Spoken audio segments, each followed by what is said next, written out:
ഇനി എൻ്റെ ജീവിതത്തിൽ ശമ്പളം മേടിക്കുന്ന ഒരു ജോലിക്കും ഞാൻ പോകില്ല. ഞാൻ എൻ്റെ അവസാന ലാപ്പ് ഓടുകയാണെന്ന് എനിക്കറിയാം. അത് എനിക്കിഷ്ടമുള്ള രീതിക്ക് ആ സമയം ചിലവഴിക്കുക. അപ്പം ഞാൻ കരുതി മുൻപത്തെന്തോ കോടതി വിധിയുണ്ടായിരുന്നു കിടക്കുക. അപ്പോഴാണ് തമിഴ്നാട്ടിൽ 6 വില്ലേജും 1500 വർഷം പഴക്കമുള്ള ക്ഷേത്രമൊക്കെ വക്കപ്പോടെ. അപ്പോൾ എൻ്റെ ആ ഒരു അറിവിൽ ഇതെങ്ങനെയാണെന്ന് എനിക്കൊന്ന് അറിയാം. അങ്ങനെയാണ് സാർ ഞാൻ ആദ്യമായിട്ട് ഈ വഖഫ് എന്താണെന്നും വഖഫ് ആക്ട് എന്താണ്, ഇതെന്തോ നിയമം. കാരണം വി ആർ ഹെൽപ്ലെസ്. ഇവർ ക്ലെയിം ചെയ്ത് കഴിഞ്ഞാൽ നമുക്കൊരു രക്ഷ. നെഹ്റുവിന്റെ സമയത്ത് ഒരു നീർക്കോലിയായിരുന്നു. അതിന്റെ കാലാകാലങ്ങളിൽ പല്ലും നഖവും കൊടുത്ത് മൂർഖനുമില്ല. 2013 രാജവെമ്പാല. മുനമ്പത്ത് മാത്രമല്ല, ചേർത്തലയിലും കുന്നത്തനാടിലും ഈ അങ്കമാലിയിലും അവിടെയും ഈ സത്താർ സെട്ടൂരി ഇതുപോലെ പാട്ടവസ്തുക്കളാണ്. ഏകദേശം 1000 ഏക്കർ. ശരി, മനസ്സിലായില്ലേ? നമ്മൾ ഈ മുനമ്പം മാത്രമേ കേൾക്കുന്നുള്ളൂ. ഞാൻ ഇപ്പൊ ഇത്രയും പഠിച്ചപ്പോൾ ഞാൻ കണ്ടിട്ടുള്ള ഏറ്റവും ബുദ്ധിമാനായ ഒരു വ്യക്തിയാണ് കേരളത്തിലെ മുഖ്യമന്ത്രി. പക്ഷേ ഇവർ ഷെർലക് ഹോംസിനെ പോലെ ഞാൻ എൻ്റെ പിറകെ പോയി 75 വർഷത്തിന് ശേഷം അന്ന് അംഗീകരിച്ച കള്ളം എനിക്ക് കണ്ടുപിടിക്കാൻ പറ്റിയില്ല. ഭയങ്കര സന്തോഷം. ഹൈക്കോടതി പറഞ്ഞു it was a generous gift made by Siddique Sait to the Farook College. Generous gift to the Farook College to വള്ളം. ഈ ഫറൂഖ് കോളേജിന് അവിടുത്തെ അവസ്ഥ അറിയില്ല. അവരിപ്പോഴും വേറെ ഞങ്ങൾ ഇത്ര ഏക്കറിൽ ഇത്ര അല്ലേ വിറ്റുള്ളൂ, ബാക്കി അവിടെ എവിടെയാ കിടപ്പുണ്ടെന്ന് പറഞ്ഞിട്ടാണ് അവർ ഈ കേസ് നടത്തുന്നത്. വഖഫ് ബോർഡിന്റെ ആ ഉത്തരവ് സർക്കാരിനെ ബാധിക്കുന്നു. ഇൻ അതർ വേഴ്സ്, സർക്കാർ തന്നെ സമ്മതിച്ചു ഈ ഇവരുടെ റവന്യൂ അവകാശം ഞങ്ങൾ പിടിച്ചെടുത്തത് തെറ്റായ നടപടിയാണ്, അന്ന് ഞങ്ങൾക്ക് തെറ്റുപറ്റി, ഇപ്പൊ ഞങ്ങൾക്ക് അത് ബോധ്യമായി എന്ന് തന്നെ സാറേ പറഞ്ഞു. ഈ സർക്കാർ തന്നെയാണ് ഈ പാവങ്ങളെ അവർക്ക് സഹായിക്കാൻ പറ്റുമെങ്കിലും വിത്തിൻ 10 minutes ഞാൻ വഴി പറഞ്ഞു കൊടുക്കാം പിണറായി വിജയൻ സഖാവിന് പരിഹരിക്കാം. ഹൈബിയിടം പറഞ്ഞ എന്താണെന്ന് അറിയാം. അവിടെ ഏക്കറിന് വസ്തുള്ളവരും ഉണ്ട്. 10 സെന്റിൽ കൂടുതൽ ഉള്ളവനും വീട് ഉള്ളവനും 5 സെന്റ്, 5 സെന്റ് വരെ ഉള്ളവനും 3 സെന്റ് കൊടുക്കാം. അവർ വലിയ ടീമാണ് ഈ വഖഫ് ബോർഡ് എന്ന് പറഞ്ഞാൽ. നീ ഒന്നും കളിച്ച എത്തൂലേ എന്ന് പറഞ്ഞു. ഞാൻ ആദ്യം അവരോട് ആവശ്യപ്പെട്ടു, നിങ്ങളിപ്പോൾ 1950 വഖഫ് പിന്നെ ഈ സിദ്ദിഖ് സേട്ടുവിന്റെ പ്രമാണത്തിന്റെ പുറത്തല്ലേ നിങ്ങൾ ചർച്ച ചെയ്യണം. എനിക്ക് ഇതിന്റെ മുൻ പ്രമാണങ്ങൾ വേണം. ഇത് മാറ്റി എഴുതിയപ്പോഴാണ് ഈ മുനമ്പത്തെ എല്ലാ കള്ളങ്ങളും എൻ്റെ മുന്നിൽ തകർന്നടിയും. ഈ സിദ്ദിഖ് സേട്ടുവിന് 1 സെന്റ് വസ്തു പോലും ഉണ്ടായിരുന്നില്ല മുനമ്പത്ത്. അതൊക്കെ സർ ഷെർലക് ഹോംസ് കഥയാണ്.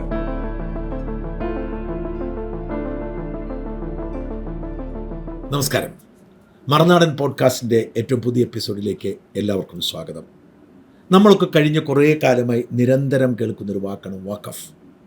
ഈ വഖഫിനെ കുറിച്ചുള്ള നമ്മുടെ ധാരണ, ഈ അടുത്ത കാലം വരെ നമ്മുടെ ധാരണ മുസ്ലിം സമുദായത്തിനെ മാത്രം ബാധിക്കുന്ന, അവർ അള്ളാഹുവിന് ദാനം ചെയ്ത ഭൂമി മാനേജ് ചെയ്യുന്നതിനെക്കുറിച്ച്, ഭൂമിയല്ല എല്ലാം മാനേജ് ചെയ്യുന്നതിനെക്കുറിച്ചുള്ള നിയമമെന്നാണ്. എന്നാൽ മുനമ്പം വിഷയം വന്നതോടെ നമുക്ക് മനസ്സിലായി വഖഫ് എന്നത് കേവലം മുസ്ലിം സമുദായത്തെ മാത്രം ബാധിക്കുന്ന വിഷയമല്ലെന്ന്. പിന്നീട് നമ്മൾ ഒരുപാട് വാർത്തകൾ കേട്ടു. ഡൽഹി പാർലമെൻറ്റ് പോലും അല്ലെങ്കിൽ സുപ്രീം കോടതി പോലും ഇങ്ങനെ പോയാൽ പൊളിച്ചു കളയേണ്ടി വരും എന്ന സാഹചര്യമുണ്ടായി. കേന്ദ്ര സർക്കാർ വഖഫ് ഭേദഗതി നിയമം കൊണ്ടുവന്നു. എന്നാൽ ഇപ്പോഴും ഈ വഖഫുമായി ബന്ധപ്പെട്ട ദുരൂഹതകളും പ്രശ്നങ്ങളും അവസാനിക്കുന്നില്ല. മുനമ്പത്തെ ജനങ്ങളുടെ കണ്ണീരാണ് നമ്മുടെ ഏറ്റവും വലിയ വിഷയം. അതിന് പരിഹാരമുണ്ടായി എന്ന് പറഞ്ഞ് മുനമ്പം ഭൂസംരക്ഷണ സമിതി നടത്തി വന്നിരുന്ന സമരവും അവസാനിപ്പിച്ചു. എന്നാൽ മുനമ്പത്തെ ഭൂരിപക്ഷം ജനങ്ങളും പറയുന്നത് സമരം അവസാനിപ്പിക്കാറായില്ല എന്നാണ്. എന്താണ് വഖഫ്? എന്താണ് വഖഫ് ഭേദഗതി ബില്ല്? എന്താണ് മുനമ്പത്തെ ജനങ്ങളുടെ പ്രശ്നം? എന്തുകൊണ്ടാണ് ആ പ്രശ്നം പരിഹരിച്ചെന്ന് ചിലർ പറയുന്നത്? എന്തുകൊണ്ടാണ് അത് പരിഹരിച്ചില്ല എന്ന് പറഞ്ഞ് ചിലർ സമരം നടത്തുന്നത്? എന്താണ് ഇതിന് പരിഹാരം? നമുക്ക് വിശദമായി സംസാരിക്കാം, വിശദമായി കേൾക്കാം. സ്റ്റാലിൻ ദേവൻ എന്ന വഖഫ് വിഷയത്തിൽ കേരളത്തിൽ ഇന്ന് ഏറ്റവും ആധികാരികമായി സംസാരിക്കുന്ന വ്യക്തിയുമായി സംസാരിക്കാം. സ്റ്റാലിൻ ദേവനെ ആദ്യം പരിചയപ്പെടുത്താം. അദ്ദേഹം സെക്രട്ടേറിയറ്റിലെ ഒരു ഉദ്യോഗസ്ഥനായിരുന്നു.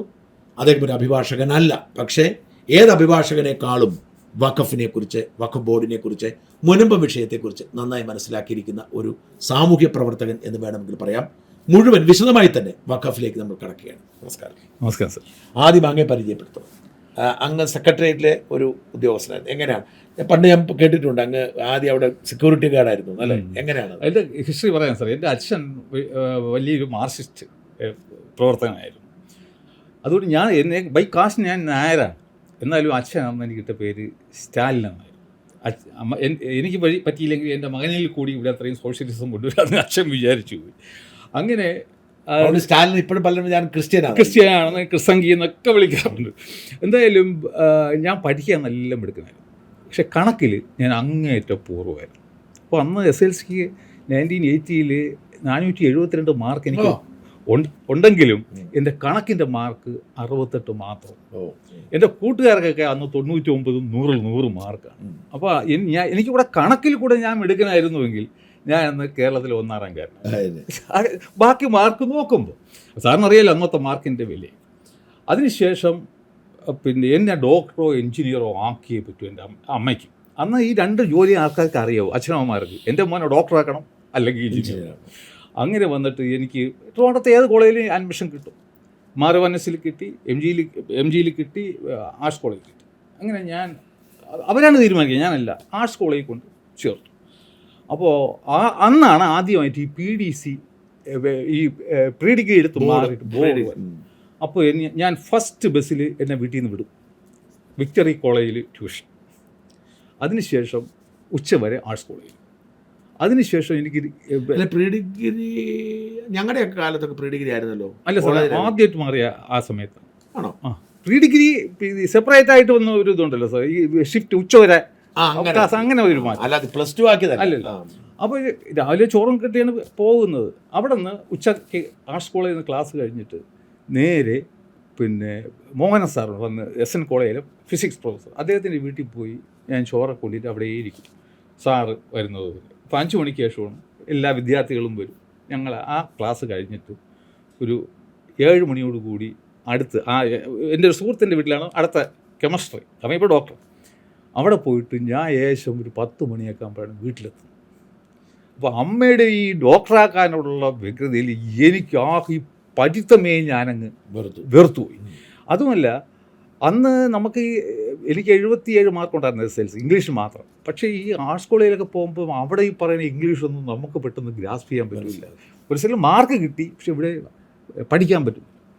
അങ്ങനെ എന്ത് പറ്റി, അപ്പോഴാണ് നമ്മളെ ജയൻ മരിക്കുന്നത്. എൻ്റെ ഭയങ്കര ആരാധകനായിരുന്നു. അന്ന് ഈ ട്യൂഷൻ ക്ലാസ് കട്ട് ചെയ്തിട്ട് മഴയും പെയ്ത് പോലീസിൻ്റെ അടിയും വാങ്ങിച്ച് ഞാൻ ജയൻ ആദ്യമായിട്ടും അവസാനമായിട്ട് അദ്ദേഹത്തിൻ്റെ ബോഡി ഗ്രാം. അതോടുകൂടി പിന്നെ ഒരു ദിവസം ക്ലാസ് മിസ്സായതുകൊണ്ട് എനിക്ക് പിന്നെ അങ്ങോട്ട് പോകാനുള്ള മടി. സാർ ചോദിക്കും എന്തുകൊണ്ട് വന്നില്ല എന്ന് ചോദിക്കും.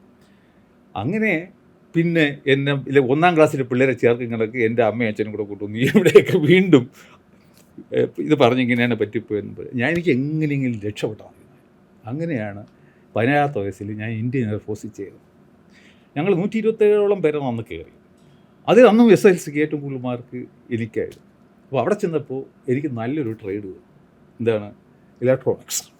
എനിക്ക് ഇതുപോലെ നിയമവും കാര്യങ്ങളിൽ താല്പര്യമുണ്ടെന്നില്ല. ഈ കപ്പാസിറ്റർ, റെസിസ്റ്റൻസ്, ഫ്രീക്വൻസി എന്ന് കേൾക്കുമ്പോൾ തന്നെ എനിക്ക് ഉറപ്പ്. എന്തായാലും 20 കൊല്ലം വലിയ പ്രശ്നമൊന്നുമില്ല. 20 കൊല്ലം ഞാൻ എയർഫോഴ്സിൽ. അപ്പോൾ എയർമാനായിട്ട് കയറി. എന്നിട്ട് ജൂനിയർ വാറണ്ട് ഓഫീസറായിട്ട് പെൻഷനായി. അപ്പോൾ അന്നൊക്കെ ടു ബി വെരി ഫ്രാങ്ക്, ഞാൻ എൻ്റെ ജൂനിയേഴ്സിനെ കൊണ്ടാണ് എൻ്റെ കാര്യങ്ങളൊക്കെ സാധിച്ചിരുന്നത്. കാരണം എനിക്ക് കഴിവില്ല. അപ്പോൾ അവരെയൊക്കെ സോപ്പിട്ടൊക്കെ നിർത്തി 20ാമത്തെ വർഷത്തിൽ ഞാൻ എൻ്റെ ജീവനും കൊണ്ട് വിളിച്ചത്. കാരണം വൈഫിന് ജോലി ഉണ്ടായിരുന്നു, അപ്പോൾ ഒരു ദാമ്പത്യ ജീവിതവും ഇല്ല. അങ്ങനെ ഞാൻ കമ്പാർട്ട്മെൻ്റ് എന്നുള്ളതിൽ ചാടിയിട്ട് ഫസ്റ്റ് ദിവസം തന്നെ എൻ്റെ വൈഫിനോട് പറഞ്ഞു, ഇത്ര പൈസ കിട്ടിയിട്ടുണ്ട്, ഇത്ര പെൻഷൻ കിട്ടും, നിനക്ക് ജോലിയുണ്ട്, ഞാൻ ഗൾഫിൽ പോകില്ല. ഫസ്റ്റിൻ്റെ ഇതുവരെ പാസ്പോർട്ട് എടുത്തിട്ടില്ല സാറേ. അതിനുശേഷം പിന്നെ രണ്ടാമത് ഞാൻ പറഞ്ഞ് ഞാനൊരു പ്രൈവറ്റ് ജോലിക്ക് പോകില്ല, ഗവൺമെൻറ് ജോലിയാണെങ്കിൽ ഏത് ജോലിയാണെങ്കിലും ഞാൻ ചെയ്യും.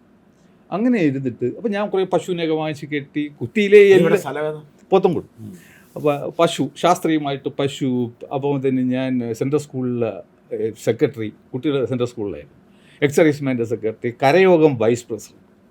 അപ്പോൾ ഏതെങ്കിലും മരണം വീട്ടിൽ ഞാൻ വൈസ് പ്രസിഡൻറ്റ് നിൽക്കണമല്ലോ, അപ്പോഴായിരിക്കും പശു പ്രസവിച്ച് കിടക്കുന്നത്. ഞാനൊക്കെ പാടെ ഫിടപ്പായി.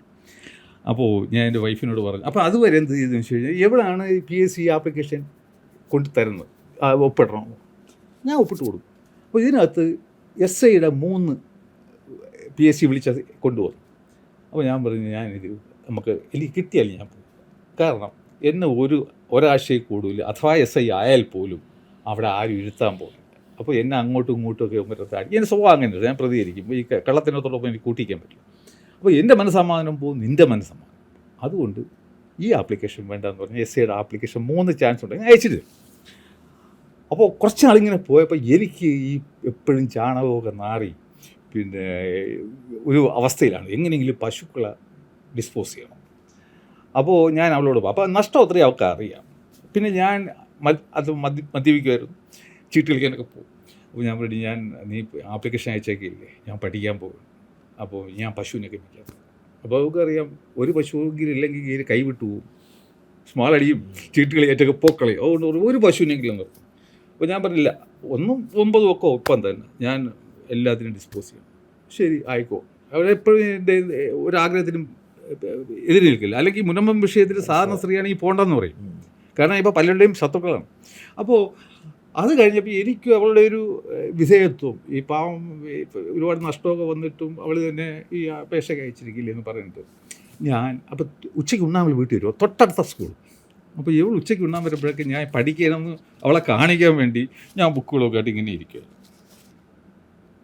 കുറച്ച് കഴിഞ്ഞു, ഈ 10-21 ദിവസം കഴിഞ്ഞപ്പോൾ സാറേ ഞാൻ അഡിക്റ്റായി. എനിക്ക് വായിക്കണം. ഞാൻ ഇടയ്ക്ക് സാറിനെ പോലെ ഇടത്തിലൊക്കെ കിളച്ചുകൊണ്ടിരിക്കുന്ന സമയത്തായിരിക്കും ഒരു സിഗരറ്റ് വലിക്കണമെന്നോ അല്ലെങ്കിൽ ചായ കുടിക്കണ പോലെ എനിക്ക് തോന്നുന്നത് എന്താണ്, വായിക്കണം. കാരണം ഈ പുതിയ നോളജ് ഇങ്ങനെ നമ്മളെ മനസ്സിൽ കയറുമ്പോൾ ഒരു സുഖമാണ്.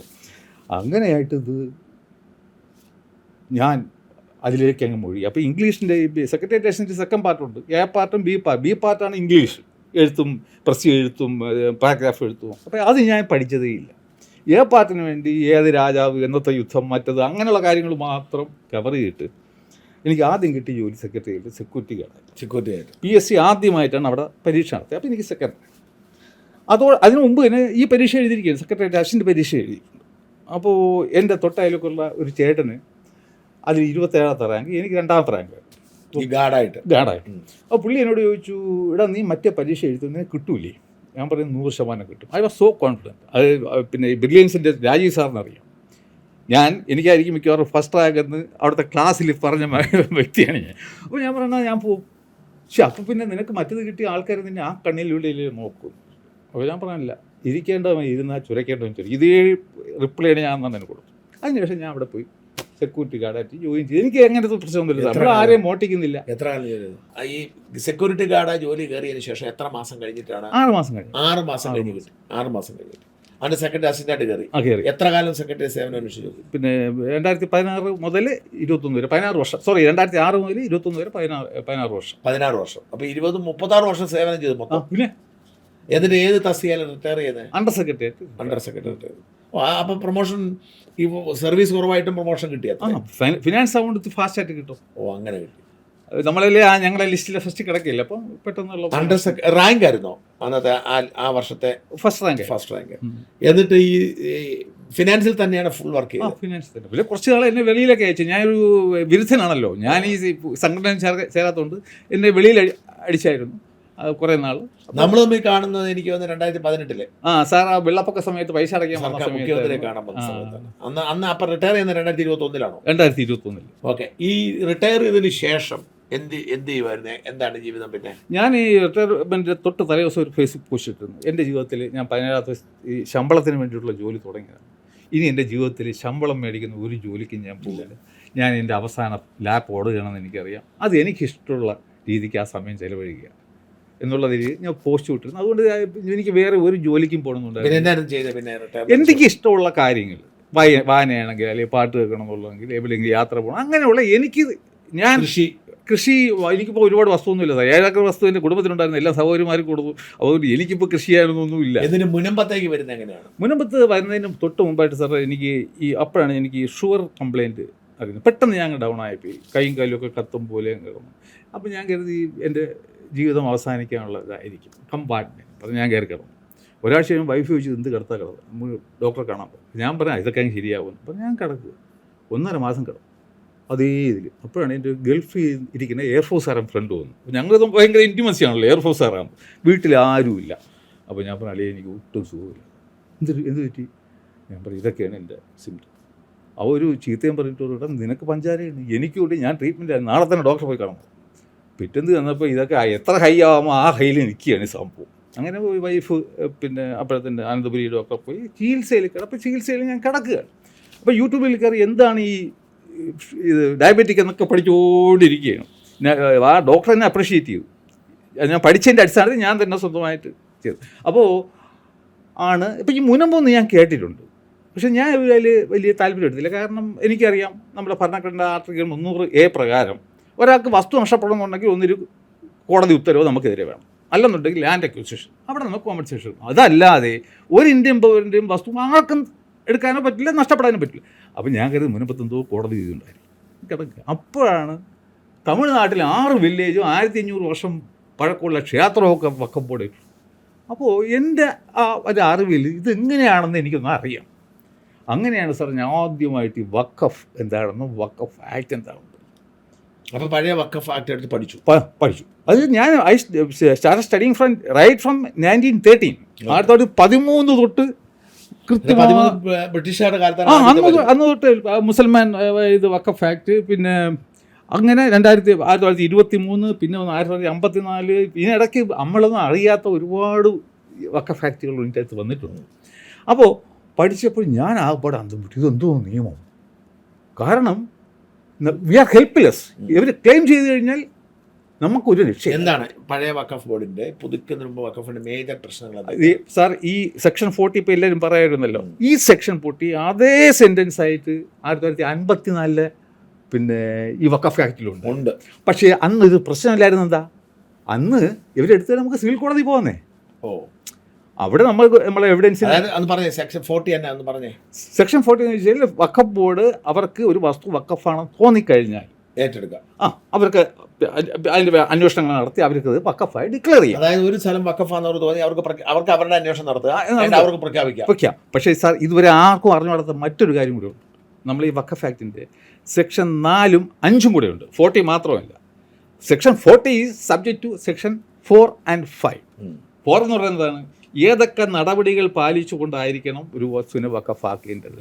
അല്ലാതെ നമ്മൾ വിചാരിക്കുന്നത് എന്താണ് അന്നത്തെ പ്രധാന നടപടികൾ എന്ന് വെച്ച് കഴിഞ്ഞാൽ അഫക്റ്റഡ് പാർട്ടീസിനെല്ലാം നോട്ടീസ് കൊടുക്കണം, അതിനുശേഷം സർവേ നടത്തണം, കൊസൈ ജുഡീഷ്യൽ എൻക്വയറി നടത്തണം, ഈ ഇത് മുൻപത്തെ ജനങ്ങളുമായിട്ടൊക്കെ സംവദിക്കണം, അതിനുശേഷം അവർ സമഗ്രമായ ഒരു റിപ്പോർട്ട് തയ്യാറാക്കി സർക്കാരിന് അയക്കണം.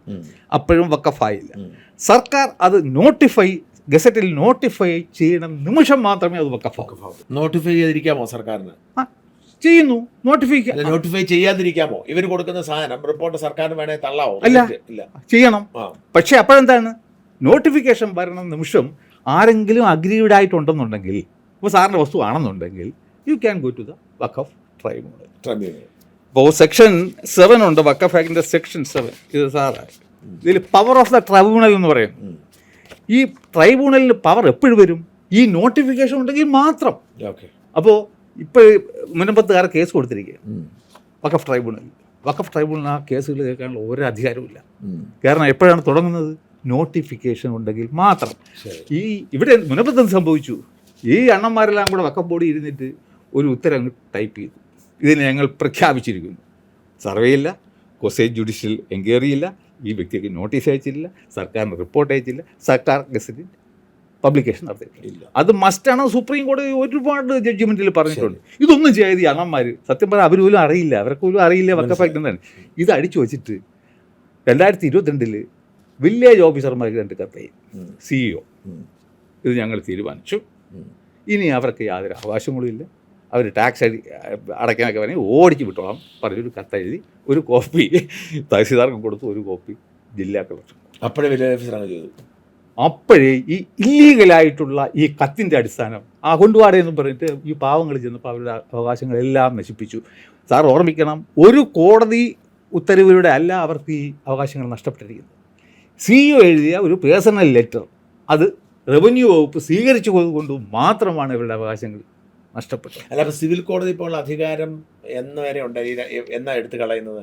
മറ്റേ സിവിൽ 1995 അതായിരിക്കണം. അതായത് നേരത്തെ എന്ന് പറഞ്ഞാൽ നമ്മൾ അഫക്റ്റഡ് പാർട്ടി ആണെങ്കിൽ നമുക്ക് ഏത് സിവിൽ കോടതി പോവാം, നമ്മുടെ സബ് കോടതിയിലോ എവിടെയാണ് പോവാം. അവിടെ മറ്റൊരു ഉപയോഗം എന്താണ്, ഇന്ത്യൻ എവിഡൻസ് ആക്ട് അവിടെ ബാധകമാണ്, സിവിൽ പ്രൊസീജിയർ കോഡ് ബാധകമാണ്. അപ്പൊ അതുകൊണ്ട് 54 നിയമം നമ്മളെ 95 എത്തിയപ്പോൾ എന്ത് ചെയ്ത് സിവിൽ കോടതി മാറ്റിയിട്ട് വഖഫ് ട്രൈബ്യൂണൽ വെച്ചു. മാത്രം അല്ല, അന്ന് ട്രൈബ്യൂണൽ ഉണ്ട് എന്ന് നേരത്തെ ഇല്ല. 95 ഈ എസ്റ്റാബ്ലിഷ്മെന്റ് ഓഫ് വഖഫ് ട്രൈബ്യൂണൽ വന്നത്. അതുവരെ ട്രൈബ്യൂണൽ ഇല്ല. സിവിൽ കോടതി, നേരെ സിവിൽ കോടതി. അപ്പോ 95 ഇതിന്റെ പശ്ചാത്തലം ബാബറി മസ്ജിദ് തകർച്ചയാണോ? അത് ഇപ്പൊ നരസിംഹറാവുവിന്റെ ചോദിച്ചു നമുക്കൊന്നും പറയാൻ പറ്റില്ല. മനസ്സിലാക്കാൻ അങ്ങനെയാണ് ധാരണ. അല്ല, എൻ്റെ ധാരണ ഈ ബാബറി മസ്ജിദ് തകർന്നപ്പോൾ വലിയ തോതിലൊരു മുസ്ലിം ഫീലിംഗ് ഉണ്ടായി. അപ്പം ബാബറി മസ്ജിദ് തിരിച്ചു കെട്ടാൻ പറ്റുന്ന സാഹചര്യമുണ്ട്. അതിന് പരിഹാരം ഉണ്ടാക്കാൻ വേണ്ടി അവർ കുറേയധികം നടപടികൾ ചെയ്തു. അതിലൊന്ന് ഈ വഖഫ് നിയമമായിരുന്നു, 2 സച്ചാർ കമ്മിറ്റി. സാറേ, ഇതൊരു അങ്ങനെ ഒരു കാരണമില്ലാതെ ഇത്രയും വൃത്തികെട്ട ഒരു നിയമം ആരും കൊണ്ടുവരില്ല. ഓക്കെ, അപ്പൊ ഇതിൽ ആ നിയമത്തിലെ ഏറ്റവും പ്രധാനപ്പെട്ട വിഷയം ഈ സെക്ഷൻ 40 നേരത്തെ ഉണ്ട്. പക്ഷേ ഈ സിവിൽ കോടതി അടുത്ത് കളഞ്ഞിട്ട് വഖഫ് ട്രൈബ്യൂണലിനെ കൊണ്ടുപോകും. അത് അപ്പൊ 4ഉം 7ലും അതൊക്കെ നിലനിൽക്കുന്നുണ്ട്. ഫോർമാലിറ്റിയൊക്കെ ഉണ്ട്. പക്ഷേ നമുക്ക് സിവിൽ കോടതിയിൽ പോയി ഇതേ സമാന വിഷയത്തിൽ ഞാൻ സാറും കൂടെ തർക്കം ഉണ്ടെങ്കിൽ നമുക്ക് സിവിൽ കോടതി പോയുള്ള ആ റൈറ്റ്. എങ്ങനെ വന്നു? ട്രിബ്യൂണൽ വന്നാൽ താങ്കൾ ട്രിബ്യൂണലിൽ പോകുന്നു. ട്രിബ്യൂണൽ വിധി കഴിഞ്ഞാൽ ഒരപ്പീലും ഇല്ല. ഒരപ്പീലും ഇല്ല. ഹൈക്കോടതിയും ഇല്ല. റിവിഷനേ ഉള്ളൂ. അല്ലെങ്കിൽ ഹൈക്കോടതി ജഡ്ജിക്ക് സ്വന്തമായിട്ട് തോന്നിയിട്ട് ഇത് വിളിച്ചു വരുത്തണം. സാർ എന്ത് ദയനീയ അവസ്ഥ. മനസ്സിലായില്ല. ഹൈക്കോടതി കൊടുക്കാമോ? സാർ, അപ്പീൽ കൊടുക്കാന്ന് വെച്ച് കഴിഞ്ഞാൽ as a matter of right ആണ്. സാറിന് ഒരു കേസ് വിധി as a matter of right പോവാം. റിവിഷൻ എന്ന് പറയുന്നത് ഇത് ആ ഒരു പർട്ടിക്കുലർ സാധനം മാത്രം ഉള്ള, അതായത് വഖഫ് നിയമം ഉണ്ടല്ലോ, അതിന്റെ പരിധിക്കകത്തു നിന്ന് മാത്രമേ ഈ ഹൈക്കോടതി ജഡ്ജിക്ക് എന്തെങ്കിലും ചെയ്യാൻ പറ്റൂ. അതാണ് അപ്പീലും. അത് അപ്പീലിൽ question of law and facts നോക്കാം, മറ്റിടത്ത് ലോ മാത്രമേ നോക്കാൻ പറ്റൂ. ഈ വകുപ്പ് പറഞ്ഞാണ് സിംഗിൾ ജഡ്ജ് ഈ അടുത്ത കാലത്ത് വഖഫ് അലമെന്റ് എടുത്ത് കളഞ്ഞത് അല്ലേ? അത് രാമചന്ദ്രൻ കമ്മീഷൻ റിപ്പോർട്ടാണ്. വേണോ വേണ്ട അതാ ചോദിച്ചേ. ഇതായിരിക്കും ആ സിംഗിൾ ബെഞ്ചിനെ സ്വാധീനിച്ചത്. അല്ല, സിംഗിൾ ബെഞ്ചിന് ഞാൻ അത് 8 മണിക്കൂർ വാദം കേട്ടു sir. In fact that honourable judge was not ഇത് വഖഫിനെ പറ്റി അറിയില്ല. അതിൽ നമുക്ക് അപ്പൊ അങ്ങനെ ഈ നിയമത്തിന് അപ്പൊ നിങ്ങളിത് പഠിക്കുന്നു. ഈ നിയമം പഠിച്ചപ്പോൾ മനസ്സിലാവുന്നുണ്ട് ഇതൊരു നിയമം, ഇത് ജനങ്ങൾ അറിയേണ്ട ഒരു കാര്യം. വേറെ ഏതൊക്കെയാണ് ഇതിന്റെ അകത്തുള്ള പ്രശ്നം? ഈ സെക്ഷൻ 40 ഈ അധികാരവും കോടതിക്ക് അധികാരമില്ല എന്നുള്ളത്. പിന്നെ ഏതാണ് രണ്ടാമത് സാർ? ഈ 1995 അതിന് തൊട്ട് മുമ്പ് വരെ ലോ ഓഫ് ലിമിറ്റേഷൻ ഉണ്ട്. അതായത് ഞാനിപ്പോൾ സാറിൻ്റെ വസ്തു കൈയിറക്കി വെച്ചിരിക്കുന്നു അനധികൃതമായിട്ട്. സാറിന് പരാതി ഉള്ള പക്ഷം വിത്തിൻ 12 years സാർ കോടതിയിൽ പോയി എനിക്കെതിരെ കേസ് കൊടുക്കുന്നു. അത് കഴിഞ്ഞാൽ ബൈ അഡ്വാൻസ് പൊസഷൻ അത് എൻ്റെ വസ്തുവായിട്ട് മാറുകയാണ്. അപ്പോൾ അതാണ് ലിമിറ്റേഷൻ. അപ്പോൾ 1995 വരെ എന്തായിരുന്നു? ഈ വഖഫ് ബോർഡിന് 12 വർഷം മുമ്പ് വരെയുള്ള വസ്തു മാത്രമേ ക്ലെയിം ചെയ്യാൻ പറ്റുള്ളായിരുന്നു. 1995 ലോ ഓഫ് ലിമിറ്റേഷൻ എടുത്ത് കളഞ്ഞു. അപ്പൊ അങ്ങനെയാണ് ഈ 1500ഉം 2000 വർഷം പശ്ചാത്തലം. അതാണ് 95 ഇവന്മാര് കാട്ടിക്കുട്ടി വൃത്തികേടിന്റെ ഏറ്റവും വലിയ വൃത്തികേട്. അതിന്റെ ഇരയാണ് മുസ്ലിം. യഥാർത്ഥത്തിൽ വിവാദം മുഴുവൻ അങ്ങനെയാണ്. അതെ. അപ്പൊ ഇത് നമ്മൾ പഠിക്കുമ്പോഴാണ് അതിന്റെ വിചിത്ര. അതായത് നെഹ്റുവിന്റെ സമയത്ത് ഒരു നീർക്കോലിയായിരുന്നു. അതിന്റെ കാലാകാലങ്ങളിൽ പല്ലും നഖവും കൊടുത്ത് 2010 മൂർഖനുമില്ല. 2013 രാജവെമ്പാലെ 95 മൂർഖനായി. Kim cobra 2013. പക്ഷേ ഇത് ഒരു ചെസ് കളിക്കാരന്റെ ഒരു 2095 അടുത്തത് പറഞ്ഞു. ഇപ്പൊ രണ്ടാമത് മനസ്സിലായി. ഒന്ന് കോടതിക്ക് അധികാരമില്ല, 2 ലിമിറ്റേഷൻ. മൂന്നാമത് വന്നിട്ട് ഈ വഖഫ് ആക്ടിന് ബാക്കിയുള്ള എല്ലാ നിയമത്തിനും എതിരെയുള്ള ഓവർ റൈഡിങ് എഫക്റ്റ് കൊടുക്കും. അതിപ്പോ എങ്ങനെയുണ്ട്? ബാക്കി ഏതെങ്കിലും നിയമം ഇതിനെതിരെ വിരുദ്ധമായിട്ട് വരികയാണെങ്കിൽ അതിന് 95 കൊടുത്തു. 95 overriding effect it was given. In fact it was given in 2013. 95 വേറെ എന്തെങ്കിലും ഉണ്ടാവും? 95 ഇത്രയും പോരെ സർ? ഓക്കെ. അത് കഴിഞ്ഞിട്ട് പിന്നെ 2013 വീണ്ടും കൊണ്ടുവന്നു മൻമോഹൻ സിംഗ് സർക്കാർ. സർക്കാർ കൊണ്ടുവരും. അതിന്റെ മെയിൻ ഇന്റൻഷൻ എന്താണെന്ന് വെച്ച് കഴിഞ്ഞാൽ ഈ പാർട്ടീഷൻ്റെ സമയത്ത് പാകിസ്ഥാനിലേക്കും ബംഗ്ലാദേശിലേക്കും പോയ പാവപ്പെട്ട മുസ്ലിം അവർ വസ്തു വിറ്റിട്ട് പോയല്ലോ. അതാണ് ഇത് ഇവാക്യൂ പ്രോപ്പർട്ടി എന്നുള്ള ഇതിലറിയിപ്പ്. അപ്പം അതിനുവേണ്ടി പ്രത്യേക ഒരു ഇവാക്യൂ പ്രോപ്പർട്ടി നിയമം ഉണ്ടായിരുന്നു. ആ ആക്ടിൻ്റെ അടിസ്ഥാനത്തിൽ സർക്കാർ തന്നെ വെച്ച കസ്റ്റോഡിയൻസിൻ്റെ കയ്യിലായിരുന്നു ആ പ്രോപ്പർട്ടി. ഇതവർക്ക് വഖഫ് ബോർഡിന് കൊടുക്കും വേണം. ഓക്കെ, മനസ്സിലായി. അതായത് 47 ലഹള സമയത്ത് ഇട്ടൊഴിഞ്ഞു പോയവരുടെ സ്വത്ത് വഖഫിന് കൊടുക്കണം. ഇവാക്യൂ പ്രോപ്പർട്ടിയെ മാറ്റി വഖഫിന്. ഇവാക്യൂ പ്രോപ്പർട്ടി സർക്കാരിന്റെ കയ്യിലായിരുന്നു. സർക്കാരിന്റെ കയ്യിൽ സർക്കാർ കസ്റ്റോഡിയൻസിനെ വെച്ച് സർക്കാരിന്റെ നിയന്ത്രണത്തിലായിരുന്നു. അപ്പോൾ ആ വസ്തു കൂടി വഖഫ് ബോർഡുകൾക്ക് വഖഫിന് കൊടുക്കാൻ വേണ്ടിയിട്ടാണ് ഇവാക്യൂ പ്രോപ്പർട്ടി. അതാണ് ഓവർ റൈഡിങ് എഫക്റ്റ് കൊടുത്തത്. ഇവാക്യൂ പ്രോപ്പർട്ടി ആക്ടിന്റെ മുകളിൽ വഖഫ് ആക്ടിന് ഇത് കിട്ടണം. മനസ്സിലായില്ല? അപ്പം നമ്മളിപ്പം ഈ നടപടി തെറ്റാണെന്ന് പറഞ്ഞ് കോടതിയിൽ പോയാൽ കോടതി പറയും ഇതിൽ ഓവർ റൈഡിങ് എഫക്റ്റ് ഉണ്ട്, കൊണ്ടുപോടെന്ന് പറയും. അങ്ങനെ അതിന് വേണ്ടിയിട്ടാണ് 2013 അമെൻമെന്റ് കൂടി ഭയങ്കര ബുദ്ധി ഉപയോഗിച്ചിട്ടാണ്. പിന്നെ വേറെ ക്രിമിനൽ അങ്ങനെ അതായത് ഈ ഒരു എൻക്രോച്ചർ ആണെന്ന് കണ്ടെത്തി കഴിഞ്ഞാൽ സിഇഒയ്ക്ക് വന്നിട്ട് ഇദ്ദേഹത്തിനെതിരെ ക്രിമിനൽ, അതായത് ഇപ്പൊ എന്റെ ഭൂമി ഞാൻ ദീർഘകാലമായിട്ട് താമസിക്കുന്നു, അപ്പോൾ 95-ലെ പുതിയ പരിഷ്കാരം അനുസരിച്ച് 100 കൊല്ലം മുമ്പ് വഖഫ് ഇവർ ക്ലെയിം ചെയ്തു. എന്നിട്ട് എനിക്ക് സിവിൽ റൈറ്റ് അവകാശം നഷ്ടപ്പെടുന്നു എന്ന് മാത്രമല്ല, ഞാൻ അവിടെ നിന്ന് ഇറങ്ങിപ്പോയില്ലെങ്കിൽ എൻക്രോച്ചർ ആണ് എന്ന് പറഞ്ഞ് എന്നെ എൻക്രോച്ചർ ആവും, സാറിന് ജയിലിലും പിടിച്ചിടാം. അപ്പോൾ ഈ വഖഫ് ബോർഡിനും ഈ വസ്തു ഇതാണെങ്കിൽ മറ്റേ സർവേയും മറ്റു കാര്യങ്ങളും ചെയ്തിട്ട് തീരുമാനിച്ചാൽ നമുക്ക് വീണ്ടും സഹിക്കാം. ഇത് യവന്മാരിൽ ഇരുന്ന് കത്തയച്ചിട്ട് എൻക്രോച്ചർ ആണെന്ന് പറയുന്നു, കോടതി പിടിച്ചകത്തിരുന്നു. ഈ പാവപ്പെട്ട പിന്നെ ഈ വിക്ടിമിന് ഇതൊന്നും അറിയില്ലോ സാർ. കേസും വന്നു, കേസുകൾ വന്നിട്ടുണ്ട്. സാറിന് പറഞ്ഞില്ലേ കുഞ്ഞികൃഷ്ണൻ, ജസ്റ്റിസ് കുഞ്ഞികൃഷ്ണൻ സാറിന്റെ വീഡിയോ അങ്ങനെ സാറ് നമ്മളെ പിടിച്ച് അകത്തുകൂടാം. നമുക്ക് നിവൃത്തിയില്ലാത്ത, രക്ഷപ്പെടാൻ ഒരു നിവൃത്തിയില്ലാതെ നമ്മുടെ ഇപ്പത്തെ മുൻപത്തെ കാര്യം ആലോചിച്ചോളാം. ജീവിതം കട്ടയും പടം മുടങ്ങുന്ന ഒരവസ്ഥ. അല്ല, ആ ഒരു സാഹചര്യം ഈ മുനമ്പത്തിലൂടെ ഇത് മനസ്സിലാക്കുന്നത്. അതെ, അങ്ങനെ ഇതൊക്കെ വന്നപ്പോൾ എനിക്ക് എങ്ങനെയെങ്കിലും മുനമ്പത്തിന് അവിടെ എന്താണെന്ന് അറിയില്ല, അവരുടെ ഹിസ്റ്ററി ഒന്നും അറിയില്ല. അപ്പോൾ ഞാൻ ഏതൊരു യൂട്യൂബർ പറയുന്നത് കേട്ടു, ഇവർ കണ്ടീഷണൽ ഡോക്യുമെൻ്റാണ്, തിരിച്ചു വരും എന്നുള്ളത്. എനിക്കപ്പോൾ ഭയങ്കര ഇൻട്രസ്റ്റ് തോന്നിയടാ, അത് വക്കഫല്ലല്ലോ, ഇവരെങ്കിൽ ആ രീതിക്ക് സഹായിക്കണം, അല്ലെങ്കിൽ അവിടെ പോകണമല്ലോ എന്ന് പറഞ്ഞ് ഞാൻ എൻ്റെ ഫേസ്ബുക്കിൽ ഒരു പോസ്റ്റ് ഇട്ടു. മുനമ്പത്ത് ഈ ദുരിതം അനുഭവിക്കുന്ന ആരെങ്കിലും ഉണ്ടെങ്കിൽ എന്നെ ഒന്ന് കോൺടാക്ട് ചെയ്യുന്നു. അപ്പോൾ എനിക്ക് അത്ര പേരൊന്നും ഇല്ലല്ലോ, അന്ന് എന്നെ ഇതുവരെ അറിയപ്പെടുന്നില്ല. അപ്പോൾ ഒരു സ്റ്റാൻലി, പിന്നെ വേറൊരു മൂന്നാമതൊരു കക്ഷി, 3 പേര് തന്നെ ഞാൻ നമ്പറെ കൊടുത്ത് എന്നെ കോൺടാക്ട് ചെയ്തു. ദ വെരി ഫസ്റ്റ് ക്വസ്റ്റ്യൻ ഞാൻ ചോദിച്ചതെന്ന് വെച്ചാൽ, നിങ്ങൾ വഖഫ് ട്രൈബ്യൂണലിൽ പോയോ? കാരണം അവരുടെ ഈ സമയപരിധി വരെ കഴിഞ്ഞു പോയി. അപ്പോൾ പറഞ്ഞ്, ഇല്ല സാർ, നിങ്ങൾ അടിയന്തരമായിട്ട് പോകണം, കാരണം എനിക്ക് ഈ ആക്ട് അറിയാം, റിലീഫ് അവിടെ മാത്രമേ ഉള്ളൂ, നിങ്ങൾ അടിയന്തരമായിട്ട് പോകണം. പിന്നെ ആമാർ 3 പേര് എൻ്റെ ജീവിതത്തിൽ ഇങ്ങോട്ട് വിളിച്ചിട്ടില്ല. മനസ്സിലായില്ലേ? അങ്ങനെ ഇരുന്നപ്പോഴാണ് ഞാൻ സാറിൻ്റെ വീഡിയോ കാണുന്നതും ഈ ഫാദർ ജോഷി മയ്യാറ്റിലിൻ്റെ ദീപികയിലെ 2 ആർട്ടിക്കിൾ വെച്ചു. ഉടനെ ഞാൻ ആ നമ്പർ എങ്ങനെ കിട്ടിയെന്ന് എനിക്ക് അറിയില്ല. എന്തായാലും ഞാൻ ഫാദറിനെ വിളിച്ചപ്പോൾ ഫാദർ ഞങ്ങളുടെ ഇതായി. ഇപ്പോൾ ഫാദറിനോട് സാറേ എനിക്ക് നിയമം ഞാൻ പറഞ്ഞു, ഡോണ്ട് വറി, നമുക്ക് ഒരുമിച്ച് യാത്ര ചെയ്യാം. അങ്ങനെ എന്ത് പറ്റും, മുനമ്പത്തിൽ 1000 പേരോളം വരെ 4 ഫേസ്ബുക്ക് വാട്സാപ്പ് ഗ്രൂപ്പ് ഉണ്ടായിരുന്നു. അതിലൊക്കെ ഫാദർ എന്നെ അഡ്മിനാക്കും. ആ ജനത്തിന് അറിഞ്ഞൂടെ ഇതാരാണെന്നുള്ളത്, അഡ്മിനാക്കി. എന്നിട്ട് എന്നെ ഇൻട്രൊഡ്യൂസ് ചെയ്തതിനു ശേഷം ഫാദർ ഈ ഒരു സബ്ജക്റ്റ് എടുക്കും. നീ പറയും ഈ വഖഫ് ആക്ടിനെ കുറിച്ചിട്ടൊരു സബ്ജക്റ്റ് ഒരു ദിവസം എടുക്കും സാർ, ഇതിനെക്കുറിച്ചിട്ട് ഞാൻ ഈ ആൾക്കാർക്ക് അതിൽ ക്ലാസ് എടുക്കും. അതുകൊണ്ട് സാറ് ഇപ്പം മുൻപത്തെ സ്ത്രീയൊക്കെ ഒരു വഖഫ് ആക്ട് അറിയാമെന്നുള്ളൊരു കാര്യം തോന്നണം. ഇങ്ങനെ ആയപ്പോൾ ഞാൻ ആദ്യം അവരോട് ആവശ്യപ്പെട്ടു, നിങ്ങളിപ്പോൾ 1950 വഖഫ് ഈ സിദ്ദീഖ് ഷെട്ടൂവിൻ്റെ പ്രമാണത്തിൻ്റെ പുറത്തല്ലേ നിങ്ങൾ ചർച്ച ചെയ്യണം, എനിക്ക് ഇതിൻ്റെ മുൻ പ്രമാണങ്ങൾ വേണം. ഫസ്റ്റ് ടൈം ഈ ബിയോണ്ട് 1950 പോയത് ഞാനാണ്. അങ്ങനെ അവിടെ സിനി ജോസഫ് എന്ന് പറഞ്ഞൊരു കുട്ടി, റവന്യൂ ഡിപ്പാർട്ട്മെൻറ്റ്, അവിടെ പോയിട്ട് എനിക്ക് ഈ ഡോക്യുമെൻ്റൊക്കെ എഴുതും.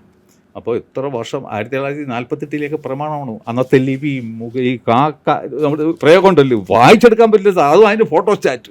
അപ്പോൾ ഞാൻ ഇവിടെ കൊണ്ടുവന്ന് 3 കുഞ്ഞു പ്രമാണങ്ങളാണെങ്കിലും 1 മാസം എടുത്തിട്ടാണ് ഞാൻ ഇത് മാറ്റി എഴുതി. അതിന് ഞാൻ ഒരു ആധാര എഴുത്തുകാരൻ്റെ സഹായം ഭൂതക്കണ്ണൊക്കെ പിടിച്ചാണ് ഇരിക്കുന്നത്, മനസ്സിലായില്ലേ? ഇത് മാറ്റി എഴുതിയപ്പോഴാണ് ഈ മുനമ്പത്തെ എല്ലാ കള്ളങ്ങളും എൻ്റെ മുന്നിൽ തകർന്നടിയുന്നത്. ഈ സിദ്ദീഖ് ഷെട്ടൂവിന് 1 സെൻറ്റ് വസ്തു പോലും ഉണ്ടായിരുന്നില്ല മുനമ്പത്ത്. ആണോ? അതൊക്കെ സാർ ഷെർലോക്ക് ഹോംസ് കഥയാണ്.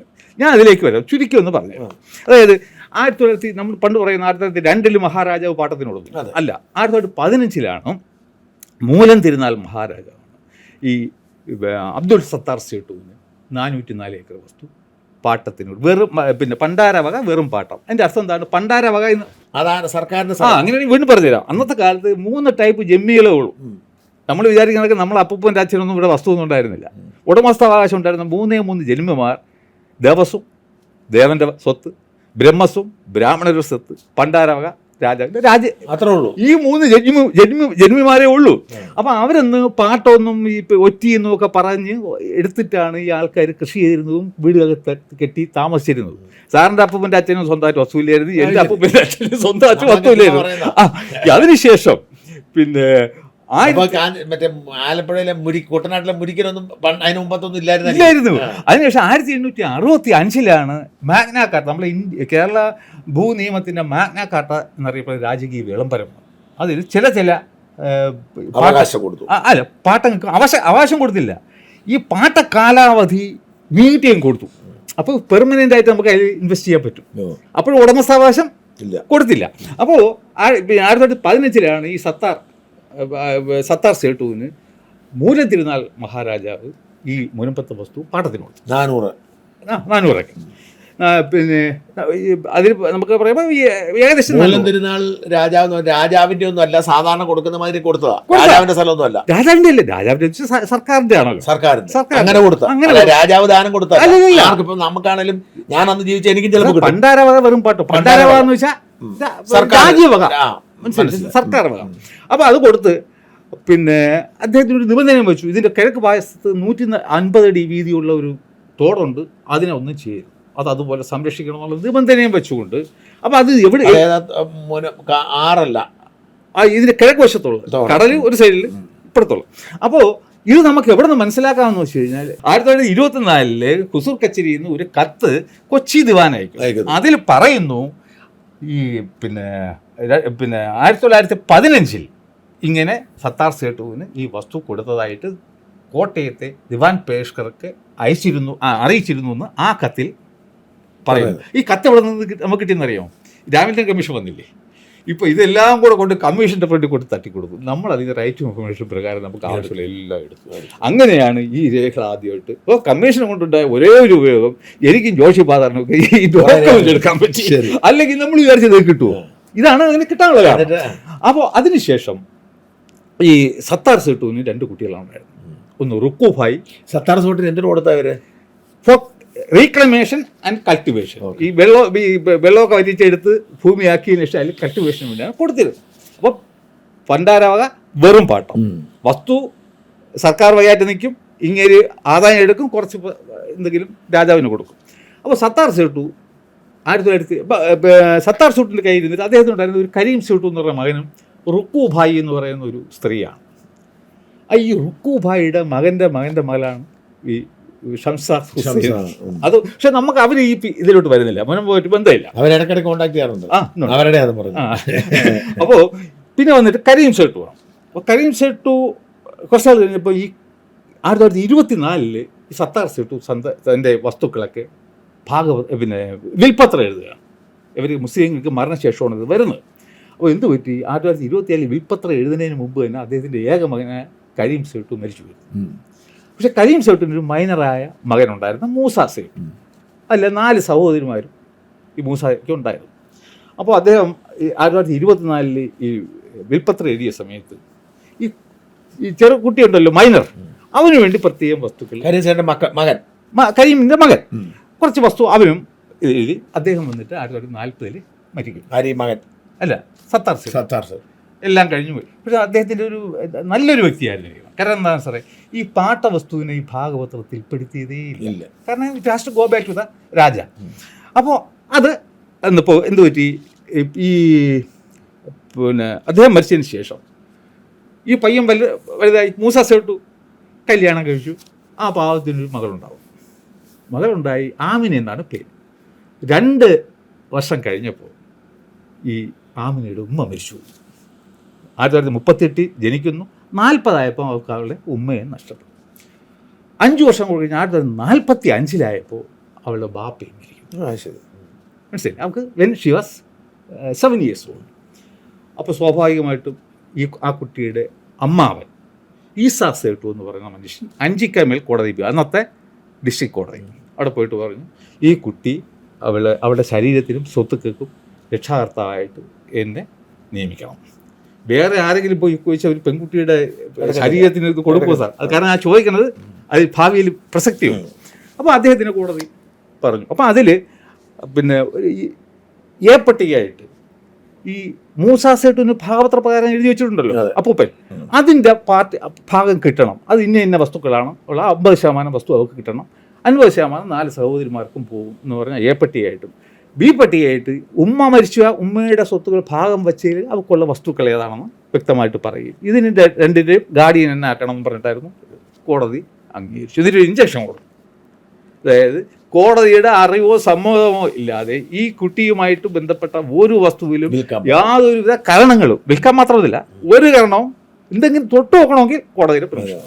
അത് കഴിഞ്ഞിട്ട് ഇങ്ങനെയായിരുന്നു. പക്ഷേ ഈസാ സേട്ടു പെട്ടെന്ന് മരിച്ചു, ലീഗൽ ഗാർഡിയൻ. അപ്പോൾ അദ്ദേഹത്തിൻ്റെ അനിയനായ മുഹമ്മദ് ജാക്കബ് സോട്ടു ഈ കുട്ടിയുടെ ലീഗൽ ആണ്.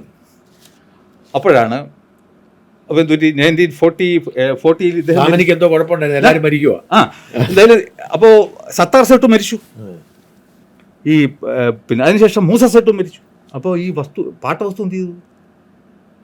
അനാഥ പാട്ടമായിട്ട് മാറി. പാട്ടവസ്തുവിന് ആളില്ല, ആർക്കും കൊടുത്തിട്ടില്ല. അത് വേറെ കൊടുക്കാൻ പറ്റത്തില്ലല്ലോ സാർ. പാട്ടവസ്തു സത്താർ സെട്ടുവിന് മാത്രമേ കൊടുത്തിട്ടുള്ളൂ രാജാവ്, അതും സബ്സിക്വൻ്റായിട്ട് ആർക്കും കൊടുക്കാൻ പറ്റത്തില്ല പാട്ടവസ്തു.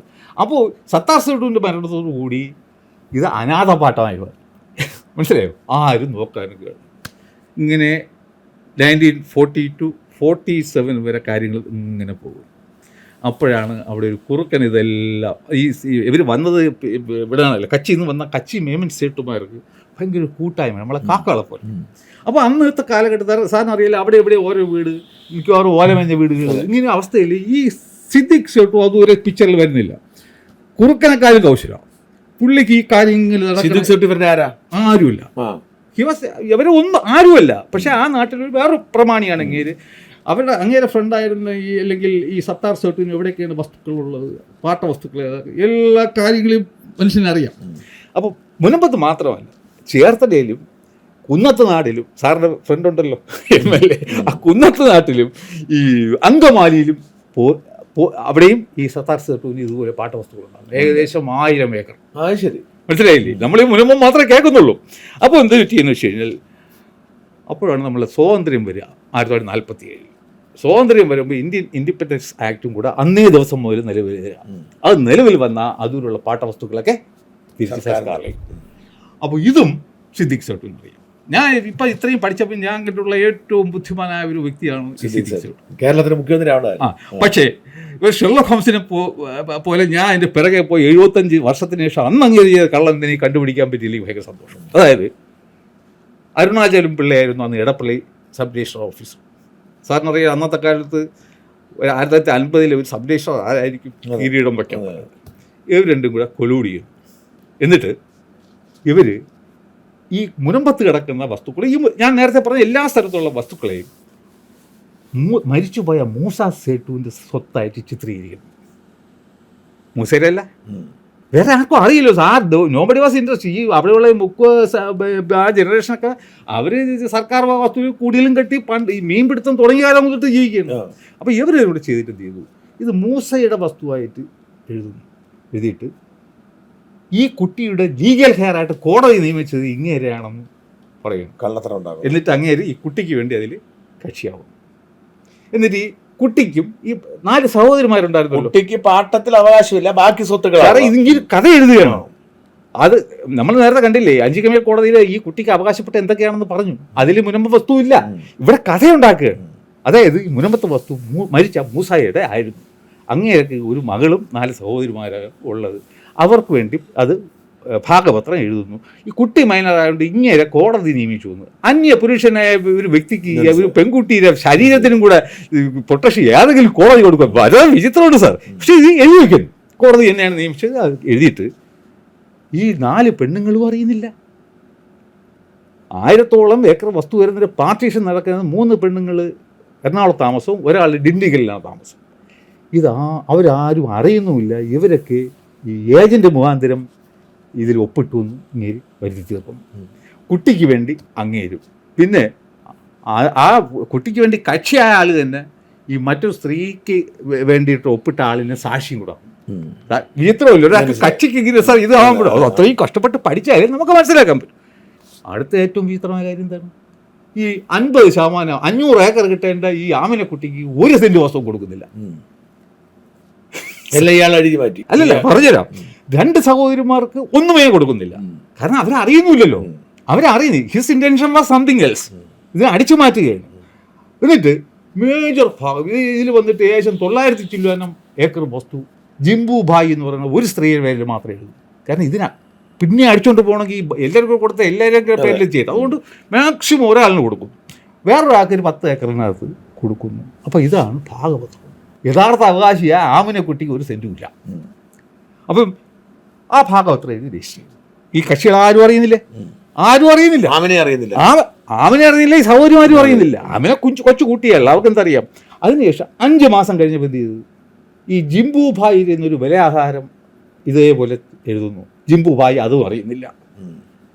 അപ്പം വസ്തുക്കൾ ജിംബുബായുടെ പേരിൽ സ്ഥലം ഉള്ളത് പറഞ്ഞില്ല, വിറ്റത് പറഞ്ഞില്ല, കിട്ടിയത് പറഞ്ഞില്ല, വിറ്റത് പറഞ്ഞില്ല, രണ്ടിടത്തും ഒപ്പിട്ടിട്ടില്ല. അപ്പം 5 മാസം കഴിഞ്ഞപ്പോൾ സിദ്ദിഖ് സേഠിൻ്റെ കയ്യിൽ ഈ കംപ്ലീറ്റ് വസ്തുക്കൾ എത്തുന്നു. അതിനുശേഷമാണ് 1950 ഫറൂഖ് കോളേജിൽ കിടക്കുന്നത് കോഴിക്കോട്, ഈ വസ്തു കിടക്കണം മുനമ്പത്ത്. ഇവർ യഥാർത്ഥത്തിൽ അവിടുത്തെ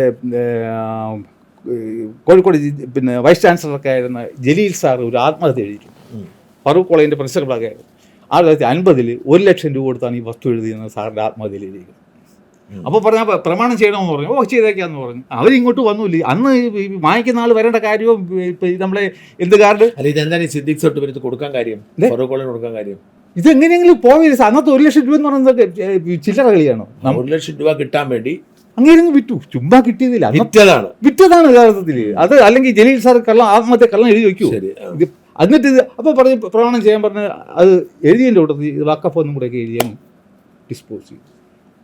അപ്പോൾ ഇത് യഥാർത്ഥ ഒരു വിലയാധാരമായിരുന്നു, പക്ഷേ അതൊരു ദാനാധാരമായിട്ടാണ് എഴുതിയത്. ഇനിയിപ്പോൾ സാറ് പറയൂ, അങ്ങനെയാണെങ്കിലും കണ്ടീഷൻസ് ഉണ്ട്. ഒരു വഖഫ് ഉണ്ടാകും, പ്രായപൂർത്തിയായിരിക്കണം, ഇൻസൈൻ ആവാൻ പാടില്ല, ആ വസ്തുവിൽ കടമുണ്ടാകാൻ പാടില്ല, എൻകംബറൻസ് ഉണ്ടാവാൻ പാടില്ല, മുസ്ലിം മത പ്രകാരമുള്ളതിന് അയക്കും. ഇവിടെ ആമിനയ്ക്ക് അധികം ഇത് നമുക്ക് ഇതൊക്കെ സത്യമായിരുന്നു വിചാരിക്കാം, സത്യമായിരുന്നു ഈ പ്രമാണങ്ങൾ. മൈനറായ ആമിനയ്ക്ക് അവകാശമുണ്ടോ ഇല്ലേ? വഖഫാക്കാൻ പറ്റത്തില്ല. അത് അവിടെ തന്നെ തീരുകയാണ്. അപ്പോൾ ഇങ്ങനെ ഇതിനെ ഡിസ്പോസ് ചെയ്ത് പൈസ വാങ്ങിച്ച് പാകിലിട്ട് ഇപ്പം കർണൻ്റെ ചേട്ടനായിട്ട് നടക്കുക ദാനശീലൻ 404.76 ഏക്കർ വസ്തു അള്ളാഹുവിന് ദാനം ചെയ്തുകൊണ്ട് പറയുന്നത്. പക്ഷേ 1 സെന്റ് വസ്തു സ്വന്തമായിട്ടുള്ളൂ. ഇയാൾ ഏത് വർഷം മരിക്കുന്നതന്നെ? ഇയാളെന്നാ മരിക്കുന്നതന്നെ? മരണം എനിക്കറിയില്ല. പക്ഷേ ഇന്ന് ആ ആമിനെക്കുട്ടി ഇന്നും ജീവിച്ചിരിപ്പുണ്ട്. She's 87 years. അവരുടെ പോയി കണ്ടോ? കണ്ടോ? ആമിനെ പോയാൽ ചിലപ്പോൾ അടി കിട്ടും അവിടെ കയറി. നമ്മൾ നല്ല മനസ്സിൽ കരുതാൽ അവരൊക്കെ ഇപ്പം ഇത് വഖഫാണെന്ന് പറഞ്ഞ് നടക്കുക. അതുകൊണ്ട് ഞാൻ എനിക്ക് ഭയങ്കര ആഗ്രഹമുണ്ട് അവരെ പോയി ഒന്ന് കാണണം. പക്ഷേ അത് ശരിയാവും. എന്നിട്ട് പിന്നെ സംഭവങ്ങൾ ആരംഭിക്കും, വിവാദം ആരംഭിക്കുന്നത് എങ്ങനെയാണ്? അത് അങ്ങനെ വഖഫ് അവർ ഫറൂഖ് കോളേജിന് അവർ കൊടുത്തു. പിന്നെ ഫറൂഖ് കോളേജ് തിരിഞ്ഞ് നോക്കിയിട്ടുമില്ല. ഫറൂഖ് കോളേജ് കുറെ നാൾ ഇദ്ദേഹം തന്നെ കൈവശം വെച്ച്. അതിനുശേഷം സബ്സിക്വന്റ്ലി ഫറൂഖ് കോളേജ് അവരുപയോഗിക്കുന്നുണ്ട്. അത് വെറുതെ കിടക്കുന്നുള്ളൂ. അല്ല സാർ, അവിടുന്ന് അന്നത്തെ 1950 കോഴിക്കോട് എറണാകുളത്ത് വരണമെങ്കിൽ കാളവണ്ടിയിൽ വരെ അവിടെ ആൾക്കാർ അതിന്റെ ഇടയ്ക്ക് താമസം തുടങ്ങി. അല്ലോ, ആൾക്കാർ ഈ മത്സ്യബന്ധനമൊക്കെ എന്ന് തുടങ്ങിയോ അന്ന് മുതൽ തന്നെ ഇവരുടെ പൂർവികർ അവിടെ ഉണ്ടെന്നേ. ഈ പാട്ടഭൂമിയിലുണ്ട്. ഇപ്പോ സർക്കാർ ഭൂമിയല്ലായിരുന്നു ആദ്യം. ഇവിടെ മനുഷ്യൻ താമസിക്കും. ഇവർക്ക് പാട്ടം കൊടുത്തപ്പോൾ ആദ്യം പാട്ടം കൊടുത്തപ്പോൾ അവരെ മാറ്റിയില്ല, അവിടെ ആളുകൾ തുടർന്നു. ഞാൻ അതിലേക്ക് വരാം സാർ. അപ്പോൾ ഫറൂഖ് കോളേജിൻ്റെ അവിടെ എത്തിയപ്പോഴാണ് ഫറൂഖ് കോളേജ് ഒരു വസ്തു ആയില്ലോ. അപ്പോൾ അവർ പറഞ്ഞു അത് ആൾക്കാർ കുടികിടപ്പാണ്, ഇവരെയൊക്കെ ഇവിടുന്ന് പറഞ്ഞയക്കണമെന്നും പറയും. ഇഞ്ചക്ഷൻ സൂട്ട് പിന്നെ ഇവിടെ പറവൂർ കോടതിയിൽ 1967 ഇഞ്ചക്ഷൻ ഒഴിവാക്കി തരണം. അപ്പോൾ ഫറൂഖ് കോളേജ് കൊണ്ട് കേസ് കൊടുത്തു. ഇതിൽ എതിർകക്ഷികളെ ഇവരെല്ലാം കൂടെ അവിടെ പോയി. അപ്പോൾ അത് ഇഞ്ചക്ഷൻ സൂട്ടുമായി എത്ര വരുന്നത്? ഇത് വഖഫാണോ അല്ലയോ എന്നുള്ള ക്വസ്റ്റ്യനൊന്നും അല്ല, ജസ്റ്റ് ഇഞ്ചക്ഷന് വേണ്ടിയാണ്.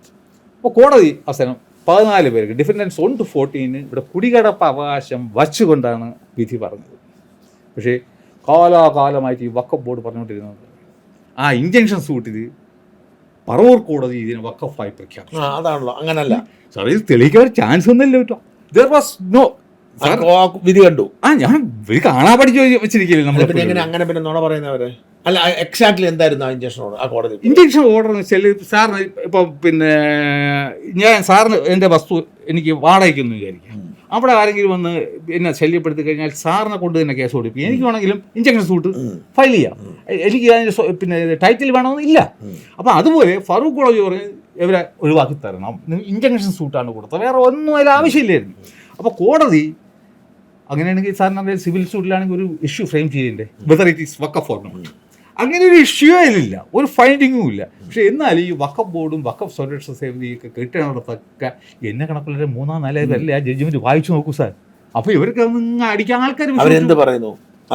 അതിൽ കോടതി എന്താ വിധി എന്ന് വെച്ചാൽ 1 മുതൽ 14 വരെ ഡിഫൻഡൻസ് പ്രതികൾക്ക് കുടികിടപ്പ് അവകാശം. അത് എന്തേരം സ്ഥലം വെച്ച് അത് സ്ഥലത്തിന്റെ എക്സ്റ്റെന്റ് മൊത്തം കൊടുത്തില്ല, മൊത്തം ഡിഫൻഡൻസിന് കൊടുത്തില്ല, 14 പേർക്ക് മാത്രം. ബാക്കിയുള്ളവരൊക്കെ പറഞ്ഞ് ഇറങ്ങി പോകാൻ പറഞ്ഞു. അവരെന്ത് ചെയ്തു? ഹൈക്കോടതി. അപ്പോൾ ഇൻഫാക്ട് ആ പറവൂർ കോടതി ജഡ്ജിമെന്റ് ഇതൊരു ഇഷ്ടദാനമായിരുന്നു എന്നാണ് പറയുന്നത്. അതായത് ഈ 14 പേര് പരാതിക്കാരായതുകൊണ്ടാണ് അവർക്ക് പരാതിക്കാരിൽ എതിർകക്ഷികളായിരുന്നു. അപ്പോൾ അവർ പറഞ്ഞു ഞങ്ങൾ ഇവിടെ കുടികിടപ്പാണ്, അത് അവർക്ക് പ്രൂവ് ചെയ്യാൻ പറ്റി, ബാക്കിയുള്ളവരായില്ല, ഒഴിവാക്കാൻ പറഞ്ഞു, ഇഞ്ചെക്ട് ചെയ്യാൻ പറഞ്ഞു. അപ്പോൾ അവരെന്ത് ചെയ്തു, ഹൈക്കോടതി ഡിവിഷൻ ബെഞ്ചായിരുന്നു. അതിന് ബാക്കിയുള്ളവർ ഈ തോറ്റ എല്ലാവരും മറ്റൊരു കിട്ടിയ കുടികിടക്ക അവകാശം മാത്രമല്ലേ കിട്ടുള്ളൂ. അപ്പോൾ അവർ ഹൈക്കോടതി ഡിവിഷൻ ബെഞ്ച്, അന്നത്തെ ജഡ്ജിമാരൊക്കെ അറിയില്ല സാർ, ഇന്നത്തെ പോയി വല്ല ക്വാളിറ്റിയുള്ള ആൾക്കാരായിരുന്നു ഇന്നത്തെ. ആ മൂല്യച്യുതി പലയിടത്തും വന്ന ഏത് വർഷം അത് 1971 പറവൂർ കോടതി വിധി. ഹൈക്കോടതി വിധി പറഞ്ഞു 1975. അപ്പോൾ ഹൈക്കോടതി പറഞ്ഞു it was a generous gift made by Siddique Sait to the Farook College. Generous gift to the Farook College to വള്ളം. അവിടെ നമുക്ക് വായിക്കാം. അപ്പോൾ ആ വിധി കൂടെ കഴിഞ്ഞപ്പം ഇവർക്ക് പിന്നെ ഒരിടത്തും പോകാൻ പറ്റാതായി വലിയ പ്രശ്നങ്ങളും കാര്യങ്ങളൊക്കെ ആയപ്പോഴാണ് പല നല്ലവരായ ആൾക്കാരും ഇടപെട്ടതിന് ശേഷം ഈ ഫറൂഖ് കോളേജിന് വിലയാധാരം കൊടുത്തു. ഫറൂഖ് കോളേജ് സംസാരിച്ചു. അപ്പോൾ അവർ പറഞ്ഞു വിലയാധാരം ഒരു മാന്യമായ വിലയൊക്കെ ഫിക്സ് ചെയ്തു. അങ്ങനെയാണ് ഈ ഫറൂഖ് കോളേജ് ഇവിടുത്തെ ആൾക്കാർക്ക് ഇത്രയും വസ്തുക്കൾ കൊടുത്തു അവർ വാങ്ങിയത്. അങ്ങനെ ഫറൂഖ് കോളേജിന് ഇവരെല്ലാം കാശ് കൊടുത്തു. വേറൊരു പ്രധാനമായ കാര്യം കൂടെ എനിക്ക് പറയാനുള്ളത്, ഇദ്ദേഹം ഇത് ഫറൂഖ് കോളേജിന് വിറ്റില്ലേ, അതേ വസ്തുവിനെ അദ്ദേഹം പിന്നെ വീണ്ടും വിറ്റു. മറ്റൊരു സബ് രജിസ്ട്രാർ ഓഫീസിൽ പോയിട്ട് ഇതൊക്കെ ഫറൂഖ് കോളേജിന് അറിയണമെങ്കിൽ എൻ്റെ അടുക്കാൻ ഞാൻ പറഞ്ഞു കൊടുക്കുക.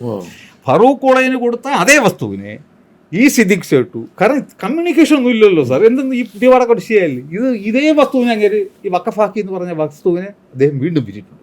I can prove it in front of anybody.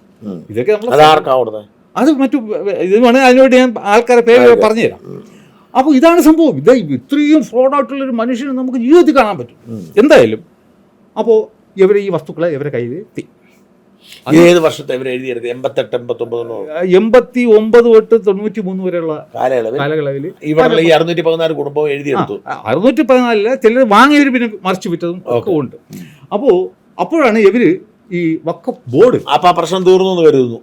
സ്വസ്ഥമായിട്ട് അവരുടെ പൈസ മുടക്കി വീടും വെച്ച് സന്തോഷമായിട്ട് കഴിയുന്നു. കെട്ടുകാരി വിറ്റാണെങ്കിൽ അവർ വസ്തു വാങ്ങി. അങ്ങനെ ഇരിക്കുകയാണ് ഈ നിസാർ കമ്മീഷൻ വന്നതിന് ശേഷം ഒരു റെക്കമെൻഡേഷൻ. നിസാർ കമ്മീഷൻ വന്നത് എന്താണെന്ന് വെച്ചാൽ ഈ അന്യാധീനപ്പെട്ടു പോയ വഖഫ് പ്രോപ്പർട്ടിയെ കണ്ടെത്താനും കാര്യങ്ങളൊക്കെ. അപ്പോൾ അതിൻ്റെ നിസാർ കമ്മീഷനെ സർക്കാർ നിയമിച്ചു. ഇപ്പം നിസാർ കമ്മീഷൻ വന്നിട്ട് അതിൻ്റെ ഇതുണ്ടായിരുന്നല്ലോ, ഈ മുനമ്പം അതിന് ഇങ്ങനൊരു പരിശോധിക്കാൻ ആവശ്യപ്പെട്ടിരുന്നേ ഇല്ല സർക്കാർ. അപ്പോൾ ഇത് നമ്മൾ കഴിഞ്ഞ ഒക്ടോബർ 10 ഹൈക്കോടതി ജഡ്ജ്മെന്റ് പറയുന്നുണ്ട് ഹി ഈസ് എ കണ്ണിങ് ഫോക്സർ. കാരണം ഒരു കാര്യമില്ലാതായിട്ടാണ് മുനമ്പത്തെ റെക്കമെൻഡ് ചെയ്ത് കൊടുത്തത്. നിസാർ ആരായിരുന്നു? നിസാർ നമ്മൾ 1952 മറ്റേ കമ്മീഷൻ ഓഫ് എൻക്വയറി ആക്ട് പ്രകാരം സർക്കാർ നിയമിച്ച ജഡ്ജായിരുന്നു. ഇപ്പോൾ രാമേന്ദ്രൻ ജില്ലാ ജഡ്ജായിരുന്നു. നമ്മുടെ രാമേന്ദ്രൻ കമ്മീഷൻ നിയമിച്ചതുപോലെ മറ്റൊരു കമ്മീഷൻ. ആ നിസാർ കമ്മീഷൻ വെച്ച് അന്യാധീനപ്പെട്ട ഭൂമിയുടെ ലിസ്റ്റ് കൊടുക്കാൻ അത് ഏകദേശം ഏത് വർഷമാണ്? അത് വന്നിട്ട് 2008. അപ്പൊ ഇദ്ദേഹം എന്ത് ചെയ്തു? ആവശ്യമില്ലാതെ ഇത് കൊടുക്കുക. ആദ്യം ഈ മുനമ്പത്തെ വസ്തു വഖഫാണ്, അത് അതിനുവേണ്ട നടപടികൾ സ്വീകരിക്കാൻ വഖഫ് ബോർഡിനോട് ആവശ്യപ്പെടണമെന്ന് പറഞ്ഞിട്ട് അങ്ങേരെ റെക്കമെൻഡേഷൻ ചെയ്തു. He did not declare it as a waqf. ഇത് അതിനുവേണ്ട ആക്ഷൻ എടുക്കാൻ പോകും. അപ്പോൾ ആ ആക്ഷൻ വന്നപ്പോഴാണ് ഈ വഖഫ് ബോർഡ് ആദ്യമായിട്ട് ഏകദേശം 69 വർഷത്തിന് ശേഷം, സിദ്ദീഖ് സേട്ടു പ്രമാണം എഴുതി 69 വർഷം മുമ്പല്ലേ, 69 വർഷം കഴിഞ്ഞപ്പോഴാണ് വഖഫ് ബോർഡ് ഇതിനെ വഖഫാക്കി. വഖഫ് ബോർഡ് ഈ നിസാർ കമ്മീഷൻ റിപ്പോർട്ട് ശുപാർശ പ്രകാരം ഇത് വഖഫ് ഭൂമിയാണെന്ന് പറഞ്ഞ് എന്ത് ചെയ്തു ഇവര്? ഇത് പിന്നെ സിദ്ദീഖ് സേട്ടുവിൻ്റെ ചെറുകുട്ടികളും കേസ് കൊണ്ട് കൊടുത്തു ഇത് വഖഫാക്കണം. അപ്പോൾ അത് execution petition number 685 of 2008 EP എവിടെ കൊണ്ട് കൊടുത്തു? വഖഫ് ബോർഡിന് മുമ്പ് കൊടുത്തു. അപ്പോൾ അത് EP നമ്പർ 685/2008 ആയിട്ട് പരിഗണിച്ചതിന് ശേഷം ഇതിനെ വഖഫായിട്ട് ഡിക്ലെയർ ചെയ്തു. ഞാൻ നേരത്തെ പറഞ്ഞ സ്റ്റാറ്റ്യൂട്ടറി പ്രൊസീജിയേഴ്സ് ഒന്നും പാലിക്കാതെ അതിന് പറഞ്ഞ 2 കാരണങ്ങൾ എന്താണെന്നറിയാം. ഒന്ന്, ഇത് 1971 പറവൂർ സർക്കാർ ഇതിന് വഖഫായി പ്രഖ്യാപിച്ചിട്ടുണ്ട്. 2, 1950 വർഷത്തിൽ അങ്ങനെ പ്രഖ്യാപിച്ചിട്ടുണ്ട്. ഇല്ല, നമ്മളിപ്പോൾ സംസാരിച്ചല്ലോ. 2, ഇത് പിന്നെ ഈ 1950 പ്രമാണം തന്നെ ഒരു വഖഫ് പ്രമാണമാണ്. അതിൻ്റെ അടിസ്ഥാനത്തിൽ അപ്പോൾ ഒരു ഭാഗ്യത്തിന് ഞാൻ ഇതൊരു കളി കളിച്ചു. അതായത് ഈ സെബാസ്റ്റ്യൻ ജോസഫ് എന്ന് പറയുന്നത് ഇപ്പം നമ്മൾ ഹൈക്കോടതി പുള്ളി ഇതിലാണ്. അപ്പോൾ പുള്ളി അതിൽ പോയി കക്ഷി ചേർന്നാലും ഞാൻ ഇത് പുള്ളി കേസ് എനിക്ക് തന്നതിന് മുമ്പായിട്ട് ഈ വഖഫ് ട്രൈബ്യൂണലിന് മുന്നിലുള്ള കേസിൽ പോയി കക്ഷിയാണ്. അപ്പോൾ ഈ സിദ്ദിഖ് സേട്ടൊരു ചെറുകുട്ടി കഷ്ടകാലത്തിന് പിന്നെ ഹൈക്കോടതിയിൽ പോയി കേസ് കൊടുക്കും, ഇവൻ ഇതിൽ കക്ഷി ചെയ്യാനുള്ള യാതൊരു അവകാശമില്ല, അത് വഖഫ് ട്രൈബ്യൂണൽ ചേർത്ത് ശരിയില്ല എന്ന് പറയുന്നത്. അപ്പോൾ അതിൻ്റെ കൗണ്ടർ ഞാനാണ് തവത്തി എഴുതി. ഞാൻ കൗണ്ടറിലൊരു ഡയലോഗ് അടിച്ചു. എൻ്റെ അമ്മ പിന്നെ ഇത് ഫറൂഖ് കോളേജിൻ്റെ നിന്ന് വസ്തു വാങ്ങിയത് ബഹുമാനപ്പെട്ട ഈ കോടതിയുടെ 1975 ഇതൊരു ഇഷ്ടദാനമാണെന്നുള്ള കണ്ടെത്തലിൻ്റെ വെളിച്ചത്തിലായിരുന്നു എന്ന് പറഞ്ഞിട്ട് ഇത് അടിച്ചു. ഇതേ പർപ്പസിനാണ് ഞാൻ അടിച്ചത്. അപ്പോൾ ഇത് കോടതിക്ക് അതിലേക്ക് ഇറക്കിയിട്ടു. ഞങ്ങളെ കോടതി ഇങ്ങനെ പറഞ്ഞിട്ടുണ്ടോ ഇത് ഇഷ്ടദാനമാണെന്ന്, മനസ്സിലായില്ലേ?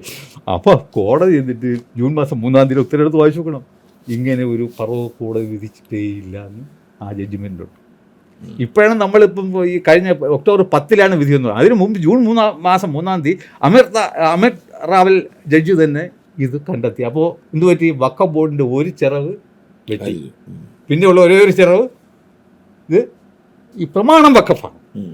ഇനി പിന്നെ വേറെ ഒന്നും അവർക്ക് പറയാൻ പറ്റത്തില്ല. അപ്പോൾ വഖഫ് ബോർഡ് ഈ വഖഫായി പ്രഖ്യാപനം 2 കാരണം ഇത് മാത്രമായിരുന്നു. അതിലിപ്പോൾ ഒന്ന് എന്തായാലും പോയി. അപ്പോൾ ഇവരിത് ചെയ്തതിന് ശേഷം എന്ത് ചെയ്തു? ഒരു കത്തയച്ചു 2002 വില്ലേജ് ഓഫീസേഴ്സ്. 2022 അല്ലല്ല, 2019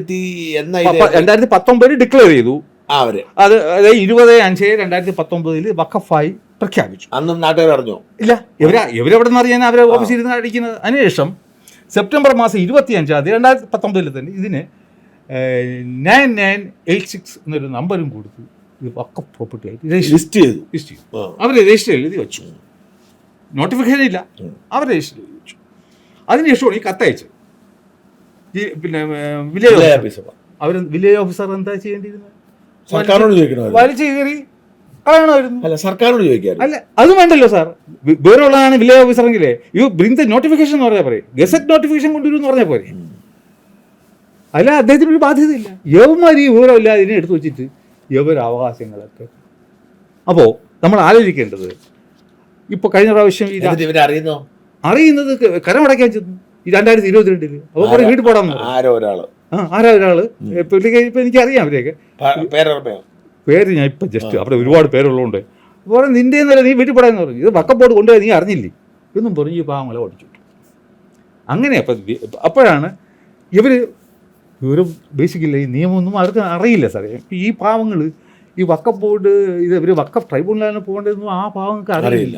ഇവരില്ലാത്ത പൈസയിലൊക്കെ വാങ്ങിച്ച് കുറേ പിന്നെ റിട്ട് പെറ്റീഷൻ പോകും ഹൈക്കോടതി. അപ്പോൾ അവിടെ വരുന്നത് എന്താണ്?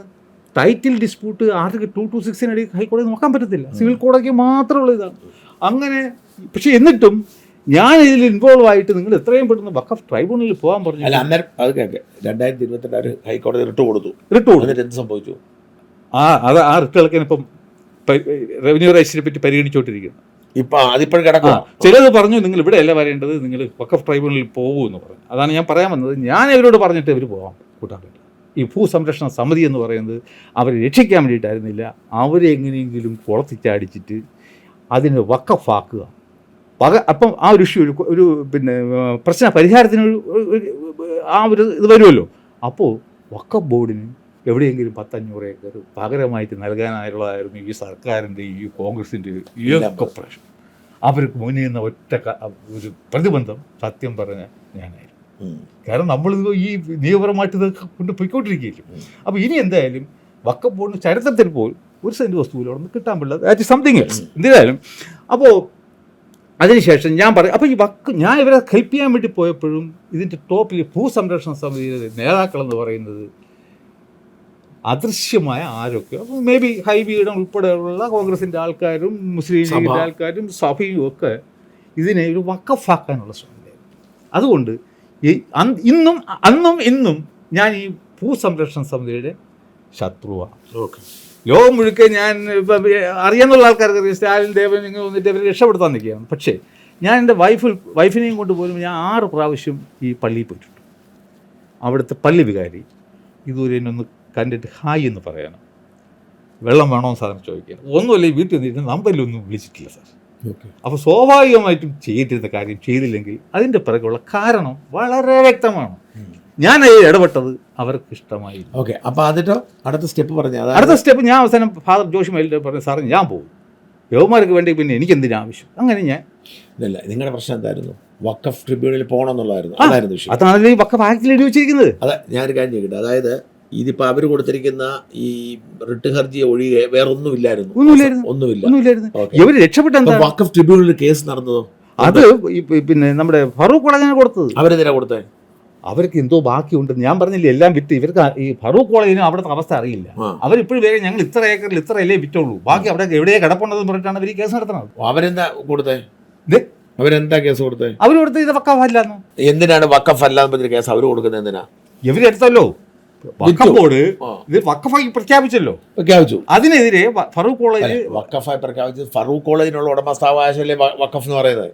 അതെ, അത് വഖഫായി കഴിഞ്ഞാൽ പിന്നെ അവർക്ക് എന്തെങ്കിലും ഉടമസ്ഥാവകാശം ഉണ്ട്, അവർ വിട്ടുപോയില്ലേ? സാർ അങ്ങനല്ല ഞാൻ പറഞ്ഞത്, ഫറൂഖ് കോളേജിന് വിട്ടുകൊടുത്തതിനാണല്ലോ ഈ വഖഫ് എന്ന് പറയുന്നത്. അതെ, എന്ന് വഖഫ് ബോർഡ് പറയും, എന്ന് വഖഫ് ബോർഡ് പറഞ്ഞു. ഹവ ഇത് ഫറൂഖ് കോളേജിന്റെ ആണ്. അപ്പം ടെക്നിക്കലി ഫറൂഖ് കോളേജിന്റെ ആണ്. വഖഫ് എന്ന് പറഞ്ഞാൽ ഫറൂഖ് കോളേജിന്റെ ആണ്. അതെ, അപ്പൊ ഫറൂഖ് കോളേജ് വിൽക്കുകയും ചെയ്തു. പിന്നെ ഇവരെന്തിനാണ്, അവർക്ക് പിന്നെയും കിട്ടാൻ സാധ്യത ഉണ്ടല്ലോ, പിന്നെ എന്തിനാണ് അവർ കേസിന് പോയത്? കാരണം സാർ ഇവർ ഫുൾ വസ്തു വിറ്റില്ലല്ലോ. അതുമല്ല, ഇവർ പറഞ്ഞാൽ തന്നെ നിങ്ങൾ വിൽപ്പന നടത്തിയത്, ആലിനേറ്റ് ചെയ്ത് നടപടി ശരിയല്ല. ഫറൂഖ് കോളേജിനോട് പറഞ്ഞു എല്ലാം തിരിച്ചു പിടിക്കാനാണ് പറഞ്ഞു. ഫറൂഖ് കോളേജ് പിടിക്കാൻ പറഞ്ഞു. അപ്പൊ നിങ്ങൾ മൊത്തവലി മാത്രമാണ്, നിങ്ങൾക്ക് വിൽക്കാനുള്ള അവകാശം ഇല്ല, നിങ്ങൾ പരിപാടി. ഫറൂഖ് കോളേജ് തിരിച്ചു പിടിക്കാൻ വേണ്ടി അല്ല കേസിന് പോയത്, പകരം ഇത് വഖഫല്ല, ഞങ്ങൾക്ക് തന്നെ ഇഷ്ടദാനമാണ്, ഞങ്ങളത് വിറ്റു,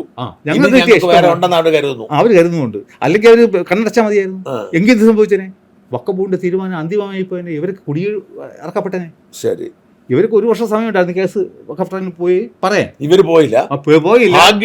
ഭാഗ്യത്തിന് വഖഫ് പിന്നെ ഫറൂഖ് കോളേജ് കേസ് നടത്തിക്കൊണ്ട് ഇത് വഖഫാണെന്ന് ട്രൈബ്യൂണലിൽ അന്തിമ വിധി പറഞ്ഞില്ല. അപ്പോൾ നാം ആലോചിക്കണം, 1985 വഖഫ് ആക്ട് പ്രകാരം ട്രൈബ്യൂണലിൽ ഒരു അന്തിമ വിധി പറഞ്ഞു കഴിഞ്ഞാൽ that is end of it, no appeal. അത് മനസ്സിലാക്കിയാണ് ഞാൻ ഇവരോട് നിർബന്ധിക്കുന്നത്, ട്രൈബ്യൂണലിൽ പോകും.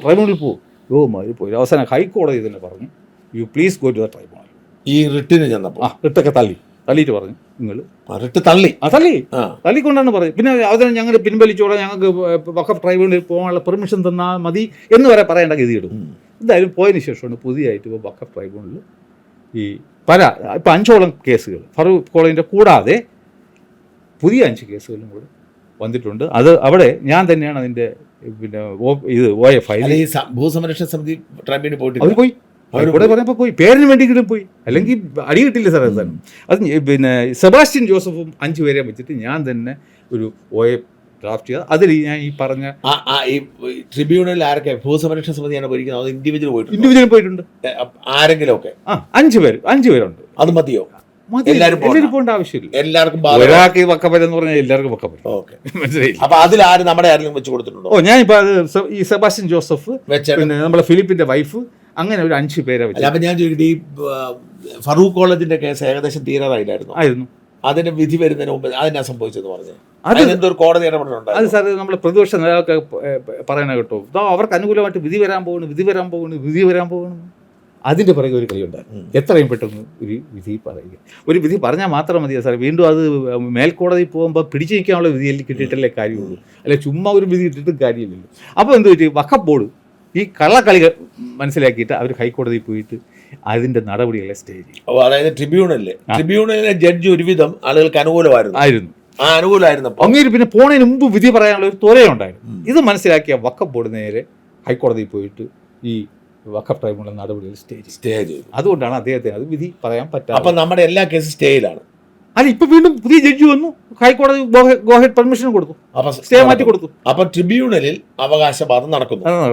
അതൊരു വശത്ത്. പിന്നെ എന്താണ് ഹൈക്കോടതിയിലെ കേസുകളുടെ കഥ എന്ന് പറഞ്ഞു? ഇപ്പൊ ഹൈക്കോടതി പിന്നെ അവിടെ കേസ് ഇവിടെ കേസ് അത് എന്താണ് ഈ രാമേന്ദ്രൻ കമ്മീഷൻ അതിനിടയ്ക്കാണ് സർക്കാർ രാമേന്ദ്രൻ കമ്മീഷൻ. അപ്പോ അത് ഞാൻ കരുതുന്നത് രാമേന്ദ്രൻ കമ്മീഷൻ കൊണ്ട് ഒരു ഗുണമില്ലെന്നാണ് ഞാൻ കരുതുന്നത്. ഒരു ഗുണമില്ല സാർ, ഒരു ഗുണമില്ല. കാരണം അത് അദ്ദേഹം കൊടുത്ത റിപ്പോർട്ടിന് എന്താണ്, ഇത് എന്തെങ്കിലും വഖഫ് ആണെങ്കിലുള്ള പരിഹാരം. അപ്പം അത് കാലങ്ങൾ കഴിഞ്ഞിട്ടുള്ള ഒരു ക്വസ്റ്റ്യൻ അല്ലേ. അപ്പോൾ പിന്നെ ഇപ്പോഴേ കമ്മീഷൻ്റെ ഒക്കെ ആവശ്യമില്ല. കാരണം ഇവരെ കണ്ണിപ്പൊടി ഇടുക എന്നുള്ളത് മാത്രമായിരുന്നു ആവശ്യം. എന്തായാലും ഇപ്പോൾ ഇതിൻ്റെ ഇടയിൽ ഒരുപാട് ഹൈക്കോടതി കേസുകൾ വന്നല്ലോ. അപ്പോൾ ഇതിനകത്ത് ഹൈക്കോടതി പല റിട്ടേൺ ഫയൽ ചെയ്തു. അതിൽ ഈ ടൈറ്റിൽ വരുന്ന ക്വസ്റ്റ്യൻ വന്നൊക്കെ ഹൈക്കോടതി പറയും നിങ്ങൾ ഇവിടെ അല്ല വരേണ്ടത്. ഞാൻ നേരത്തെ പറഞ്ഞതുപോലെ നിങ്ങൾ വഖഫ് ട്രൈബ്യൂണലിൽ പോകാൻ പറഞ്ഞു. അങ്ങനെ ആൾക്കാർ വഖഫ് ട്രൈബ്യൂണലിൽ പോകും. പിന്നെ 2022-ലും 2023-ലും ഞങ്ങൾ റവന്യൂ അവകാശങ്ങൾ തിരിച്ചു തരണമെന്ന് പറഞ്ഞ് 5 കേസുകൾ അവർ കൊടുക്കാൻ പാടില്ല എന്നും പറഞ്ഞ് ഈ വഖഫ് സംരക്ഷണ വേദിയും കൊടുത്തിരുന്നു. അങ്ങനെ 6 കേസിലാണ് ഇപ്പോൾ ലാസ്റ്റ് വിധി ഇൻ്റർവ്യൂ ഉത്തരവ് വിട്ടത്. അപ്പോൾ അന്ന് അത് കൊടുത്തത് ഭാവിയിൽ വഖഫല്ല എന്നും പറയും രാമേന്ദ്രൻ കമ്മീഷൻ നിയമിക്കുമെന്നും അതിൽ ഹൈക്കോടതി വഖഫല്ല എന്നും പറയുമെന്നും കരുതിയിട്ടായിരുന്നില്ല അന്നത്തെ 2022-23 കാലത്തിൽ വെച്ചിട്ടാണ്. അപ്പോൾ രാമേന്ദ്രൻ കമ്മീഷനെ വശപ്പോഴാണ് ഈ വഖഫ് സംരക്ഷണ വേദി ഒരു വേണ്ടാത്ത അവരിരുന്ന കൊമ്പിനെ മുറിച്ചത്. അവർ വലിയ ആൾ, ഇഷ്ടംപോലെ പൈസ ഉണ്ടല്ലോ, അവർ വലിയ ആളായിട്ട് പോയിട്ട് ഹൈക്കോടതിയിൽ കേസ് കൊടുത്തു. അതായത് രാമേന്ദ്രൻ കമ്മീഷൻ നിയമവിരുദ്ധമാണെന്ന് കേസ്. സർക്കാരിന് അങ്ങനെ ഒരു നിയമനം നടത്താൻ പറ്റത്തില്ല. കാരണം വഖഫ് ബോർഡ് ആൾറെഡി ഇതൊരു വഖഫായി പ്രഖ്യാപിച്ചു കഴിഞ്ഞു. ഇപ്പോൾ അതിൻ്റെ അപ്പീൽ ഈ വഖഫ് ട്രൈബ്യൂണൽ നടക്കുകയാണ്. അപ്പോൾ അതേ വിഷയത്തിനെ കുറിച്ചിട്ട് ഒരു കമ്മീഷനെ വയ്ക്കാൻ പാടില്ല എന്ന് പറഞ്ഞു. ഹൈക്കോടതി സിംഗിൾ ബെഞ്ചിൽ പോയി. സിംഗിൾ ബെഞ്ച് അവരുടെ വാദം അംഗീകരിച്ചു. അവർക്ക് ലോക്കൽ സ്റ്റാൻഡി ഉണ്ടെന്നും പറഞ്ഞു. അവരുടെ വാദം അംഗീകരിക്കുകയും ചെയ്തു. അതുമല്ല, ഇദ്ദേഹം ഒരു റിട്ടയർഡ് ഹൈക്കോടതി ആക്ടിംഗ് ചീഫ് ജസ്റ്റിസ് ആയിരുന്നതുകൊണ്ട് അദ്ദേഹം എന്തെങ്കിലും ഫൈൻഡിങ് നടത്തിക്കഴിഞ്ഞാൽ അത് വഖഫ് ട്രൈബ്യൂണലിനെ സ്വാധീനിക്കും എന്നും പറഞ്ഞിട്ടാണ് വെച്ചുകുര്യം സോമ സാർ ഒരു വിധി പറയാം. പക്ഷേ അദ്ദേഹം അതിലൊരു തെറ്റ് വരുത്തിയത് എന്താണെന്ന് വെച്ച് കഴിഞ്ഞാൽ പറവൂർ കോടതി 1971 ഇതിനൊരു വഖഫായി പ്രഖ്യാപിച്ചിരുന്നു എന്നും കൂടെ ആയില്ല കരുതി. അപ്പോൾ നമ്മൾ മനസ്സിലാക്കേണ്ട ഈ 1995 വഖഫ് ആക്റ്റിൽ വ്യക്തമായിട്ട് പറയുന്നുണ്ട്, ആ ആക്ട് നിലവിൽ വരുന്നതിന് മുൻപ് ഏതെങ്കിലും ഒരു കോടതി ഏതെങ്കിലും ഒരു പ്രോപ്പർട്ടിയെ വഖഫായി പ്രഖ്യാപിച്ചിട്ടുണ്ട് എങ്കിൽ അത് ട്രൈബ്യൂണൽ പിന്നെ റീ ഓപ്പൺ ചെയ്യാൻ പാടില്ല എന്നാണ്. അപ്പോൾ ഇതിവിടെ പറയുന്നത് ശരിയാണെങ്കിൽ 1971 പറവൂർ കോടതി അങ്ങനെ പറഞ്ഞിട്ടുണ്ട്. അതാണ് ഞാൻ അതിലേക്ക് തന്നെ പറഞ്ഞത്. ഉണ്ട് എങ്കിൽ ഇപ്പോൾ എങ്ങനെയാണ് സാറേ ഈ ട്രൈബ്യൂണലിൽ 7ഓളം കേസ് പിന്നെ OF അറിയപ്പെട്ടത്? അപ്പോൾ അത് ബേസ്ലെസ് ആയിട്ടുള്ള ഒരു അലിഗേഷനായിരുന്നു. അതാണ് സിംഗിൾ ബെഞ്ച് പറഞ്ഞ് അങ്ങനെ പറഞ്ഞിട്ടുള്ളത്. ഓക്കെ, അതും കഴിഞ്ഞിട്ടാണ് ഇപ്പോൾ സർക്കാർ അപ്പീലുമായി കേരള ഹൈക്കോടതിയിൽ ഡിവിഷൻ ബെഞ്ചിൽ പോയി. അത് നമ്മൾ ശ്രദ്ധിച്ച് കേൾക്കേണ്ട ഒരു കാര്യം, അതിൽ സർക്കാരിൻ്റെ വാദം തീർന്നത് ബ്യൂട്ടിഫുൾ വാദം. ഇത് എല്ലാവരും ശ്രദ്ധിച്ച് കേൾക്കേണ്ട ഒരു പോയിന്റ് സാറിൻ്റെ ശ്രദ്ധയിൽ ഞാൻ കൊണ്ടുവരികയാണ്. അഡ്വക്കേറ്റ് ജനറൽ വാദിച്ചത് ഈ വഖഫ് ബോർഡ് ഈ വഖഫ് ആക്ടിലെ 4ഉം 5ഉം സെക്ഷൻ പ്രകാരമുള്ള ഫോർമാലിറ്റീസ് ഫോളോ ചെയ്യാതെയാണ് ഇതിനെ വഖഫായി പ്രഖ്യാപിച്ചത്. ആരെ വാദിക്കണത്? അഡ്വക്കേറ്റ് ജനറൽ ഹിംസെൽഫ് വാദിക്കുകയാണ്. അതുമല്ല, 1950 ഈ പ്രമാണം എഴുതിയെന്ന് പറയുന്നു. ആൾമോസ്റ്റ് 69 ടു ബി സ്പെസിഫിക് എന്നാണ് എഴുതിയിരിക്കുന്നത്. 69 വർഷത്തിന് ശേഷം ഇതിനെ എങ്ങനെ വഖഫാക്കി അതിന് ഫോളോ ചെയ്ത മൊഡാലിറ്റിയൊക്കെ ശരിയാണോ, പാലിച്ചിട്ടുണ്ടോ എന്ന് ഞങ്ങൾ അന്വേഷണം നടത്താൻ പോവുകയാണ്. അതുകൊണ്ട് ഈ വഖഫ് ബോർഡിൻ്റെ 2019 ഉത്തരവ് സർക്കാരിനെ ബാധിക്കുന്നതല്ല. ബാധിച്ചാൽ അഡ്വക്കേറ്റ്. അപ്പോൾ അവസാനം പിന്നെ ഹൈക്കോടതി എന്താ പറഞ്ഞത്? ശരിയാണ്, വഖഫ് ബോർഡ് ഒരു നടപടികളും പാലിച്ചിട്ടില്ല. സ്റ്റാറ്റ്യൂട്ടറി ബോഡിയാണ്, സ്റ്റാറ്റ്യൂട്ടറിൽ പാലിക്കേണ്ട ഒരു നടപടിയും പാലിച്ചിട്ടില്ല. അഡ്വക്കേറ്റ് ജനറൽ പറയുന്നത് 100% ശരിയാണ്. എന്നിട്ട് പറഞ്ഞ് വഖഫ് ബോർഡിൻ്റെ ആ ഉത്തരവ് സർക്കാരിനെ ബാധിക്കുന്നതല്ല. വഖഫ് ബോർഡ് ഇൻ അതർ വേഴ്സ് സർക്കാർ തന്നെ സമ്മതിച്ചു ഇവരുടെ റവന്യൂ അവകാശം ഞങ്ങൾ പിടിച്ചെടുത്തത് തെറ്റായ നടപടിയാണ്, അന്ന് ഞങ്ങൾക്ക് തെറ്റുപറ്റി, ഇപ്പം ഞങ്ങൾക്ക് അത് ബോധ്യമായി എന്ന് തന്നെ സാറേ പറഞ്ഞു. അതെ, കറക്റ്റ്. അപ്പോൾ വെരി നെക്സ്റ്റ് മൂമെന്റിൽ എന്താ മുഖ്യമന്ത്രി പിണറായി വിജയൻ ചെയ്യേണ്ടത്? അപ്പോൾ തന്നെ റവന്യൂ അവകാശം തിരിച്ചു കൊടുക്കണം. കാരണം ഒരു കോടതിയായി ഇന്റർഫിയർ വഖഫ് അല്ല എന്ന് ഹൈക്കോടതി പ്രഖ്യാപിച്ചു. അത് വേണ്ട, നമുക്കത് വേണ്ട. ഈ നടപടി ഈ വഖഫ് ബോർഡ് അല്ല, അതൊരു പക്ഷേ രണ്ടാമത്തെ അത് നിൽക്കട്ടെ, ഹൈക്കോടതി വഖഫല്ലാന്നും പറഞ്ഞു പ്രഖ്യാപിച്ചു. പക്ഷെ അത് ബൈൻഡിങ് ഇല്ല. ഈ ബൈൻഡിങ് ഡയറക്ഷൻ മാത്രമാണ്, മാൻഡേറ്റ്സ് ഒന്നും ഇഷ്യൂ ആയിട്ടില്ല. പക്ഷെ ഇതെന്താണ്, സർക്കാർ തന്നെ വാദിച്ചു വഖഫ് ബോർഡിന്റെ ഉത്തരവ് ശരിയല്ല, ഞങ്ങൾക്ക് ബാധകമില്ല. അത് ഹൈക്കോടതി അംഗീകരിച്ചു. അപ്പൊ വേറെ ഒന്നും കൺസിഡർ ചെയ്യാതെ ആ നിമിഷം തന്നെ ഞങ്ങൾക്ക് തെറ്റുപറ്റി പോയതാണ്. മുനമ്പഞ്ചേരി ഒരു മാപ്പും പറഞ്ഞു, ഒരു കത്തിൻ്റെ അടിസ്ഥാനം ഞങ്ങൾ തെറ്റായി ചെയ്തു പോയ കാര്യത്തിൽ നിങ്ങൾ മാപ്പാക്കണം, ഇതാ നിങ്ങളുടെ റവന്യൂ അവകാശങ്ങളെല്ലാം എടുത്തോളൂന്ന് പറയാമോ? കാരണം ഒരു കോടതിയും പറഞ്ഞിട്ടില്ല ഇവരെ റവന്യൂ അവകാശങ്ങൾ പിടിച്ചെടുക്കാൻ, ഒരു കോടതിയും പറയാം. അത് ചെയ്തില്ല. അപ്പോൾ ഏറ്റവും സ്പീഡപ്പായിട്ട് ഇവർക്ക് റിലീഫ് കൊടുക്കാൻ പറ്റുന്ന ആർക്കാണ്? സർക്കാർ കൊടുത്തിട്ടില്ല. ഇനി അപ്പോൾ അതാണ് ഒരു ഇത്. അപ്പോൾ ഞാൻ ഈ കേസിൽ, ഈ റവന്യൂ കേസുകളിൽ ഞാൻ ഇടപെട്ട 24-ാം തീയതി മാത്രമാണ്, പെട്ടെന്നൊരു മൂവ്മെന്റിലും. അതുവരെ എനിക്കറിയില്ല. അപ്പോഴാണ് ഈ മറ്റേ ഇപ്പൊ വന്ന കേസോ, ഡിവിഷൻ ബെഞ്ചിന്റെ കേസ് 2022-ലും 2023-ലും കുറെ ആൾക്കാർ കൊടുത്ത 6 കേസുകളാണ് ഇപ്പം. അതായത് അവർ റവന്യൂ കരമടക്കാൻ ചെന്നപ്പോൾ പറ്റത്തില്ല എന്ന് പറഞ്ഞതിനെതിരെ അന്ന് അവർ കൊടുത്ത. അപ്പൊ അന്ന് കൊടുത്തപ്പോൾ TR Ravi sir, justice TR Ravi ആദ്യം ഇവരുടെ അവകാശങ്ങളെ കൊടുത്തു, തൽക്കാലത്തേക്ക് കൊടുത്തു. അപ്പൊ ഞാൻ പറഞ്ഞ 6 കേസുകളുണ്ട്. സംരക്ഷണ വേദി അവർ അപ്പീലിൽ പോയിട്ട് പറഞ്ഞു ഈ നടപടി തെറ്റാണ്, കൊടുക്കാൻ പാടില്ല. വെറും കരം അടയ്ക്കണമുണ്ട് ഇവർക്ക് ഒരു അവകാശമില്ല സാർ, ഇതൊരു ബാധ്യതയല്ലേ. മനസ്സിലായി. കരം അടച്ചിട്ട് അങ്ങോട്ട് കൊടുക്കാനില്ല, ഒരു ബാധ്യത. അവർക്ക് എന്ത് അവകാശമുള്ളത്? അവന്മാർ പോയി ഡിവിഷൻ ബെഞ്ചിൽ പോയി അതിനെ സ്റ്റേ ചെയ്തു. അപ്പോൾ ആദ്യം സ്റ്റേ ചെയ്തു, ഒരു മാസം കഴിഞ്ഞപ്പോൾ തന്നെ ഡിവിഷൻ ബെഞ്ച് ഡിസ്പോസ് ചെയ്തുകൊണ്ട് പറഞ്ഞു ഞങ്ങൾ ആ സ്റ്റേ അബ്സല്യൂട്ട് ആക്കിയിരിക്കുകയാണ്. എത്രയും പെട്ടെന്ന് സിംഗിൾ ബെഞ്ച് ഇതിലെ വാദം കേട്ട് ഡിസ്പോസ് ചെയ്യാൻ. സിംഗിൾ ബെഞ്ച് എന്ന് പറഞ്ഞ സർക്കാർ വിധിയെ സ്റ്റോപ്പ് ചെയ്തോണ്ട് കരം അടയ്ക്കാൻ സിംഗിൾ ബെഞ്ച് അനുവദിച്ചു. ആ കരം അടയ്ക്കാനുള്ള അവകാശത്തെ ഡിവിഷൻ ബെഞ്ച് സ്റ്റേ ചെയ്തു. ആ സ്റ്റേ മാറ്റിയിട്ട് സിംഗിൾ ബില്ല് തിരിച്ചയച്ചിട്ട് പറഞ്ഞു ഇനി നിങ്ങൾ തീരുമാനം എടുത്തിട്ട് ഫൈനൽ വിധി പറയാം. ഫൈനൽ അന്വേഷിച്ച് പഠിച്ചിട്ട് അടയ്ക്കണോ വേണ്ട നിങ്ങൾ തീരുമാനിച്ചു. അതാണ് ഇപ്പൊ സിംഗിൾ ബെഞ്ച് വീണ്ടും കുറെ നാൾ, അപ്പൊ 2022 തന്നെ 23 തിരിച്ചയച്ച കേസ് വീണ്ടും 2 വർഷം കഴിഞ്ഞിട്ട് അവിടെ ഈ കേസ് നടത്താത്തതിന്റെ കുഴപ്പം കൂടെയാണ്. അപ്പൊ യഥാർത്ഥത്തിൽ പരാതിക്കാർ കേസ് നടത്തണം. അറിയില്ല, കേസ് നടത്തിയിട്ട് അറിയില്ല, അല്ലെങ്കിൽ പിന്നെ ആരെ കുറ്റം പറയാൻ പറ്റും. അപ്പൊ അങ്ങനെ ഇരുന്നപ്പോഴാണ് ജസ്റ്റിസ് ജയചന്ദ്രന്റെ ബെഞ്ചിൽ ഈ കേസ് വന്നു തുടങ്ങിയത് കഴിഞ്ഞ ഒക്ടോബർ മുതൽ. അപ്പം ഞാൻ ഈ കേസുകളൊക്കെ വരുമ്പോൾ കേസ് ലിസ്റ്റ് കയറി നോക്കി ഇപ്പം നമ്മൾ വീട്ടിൽ നിന്ന് കാണാൻ പറ്റും എന്തൊക്കെയാണ് ഈ സംഭവങ്ങൾ. കോടതി എനിക്ക് ടൈം പാസും കൂടിയാണ് ഞാൻ അത് കാണും.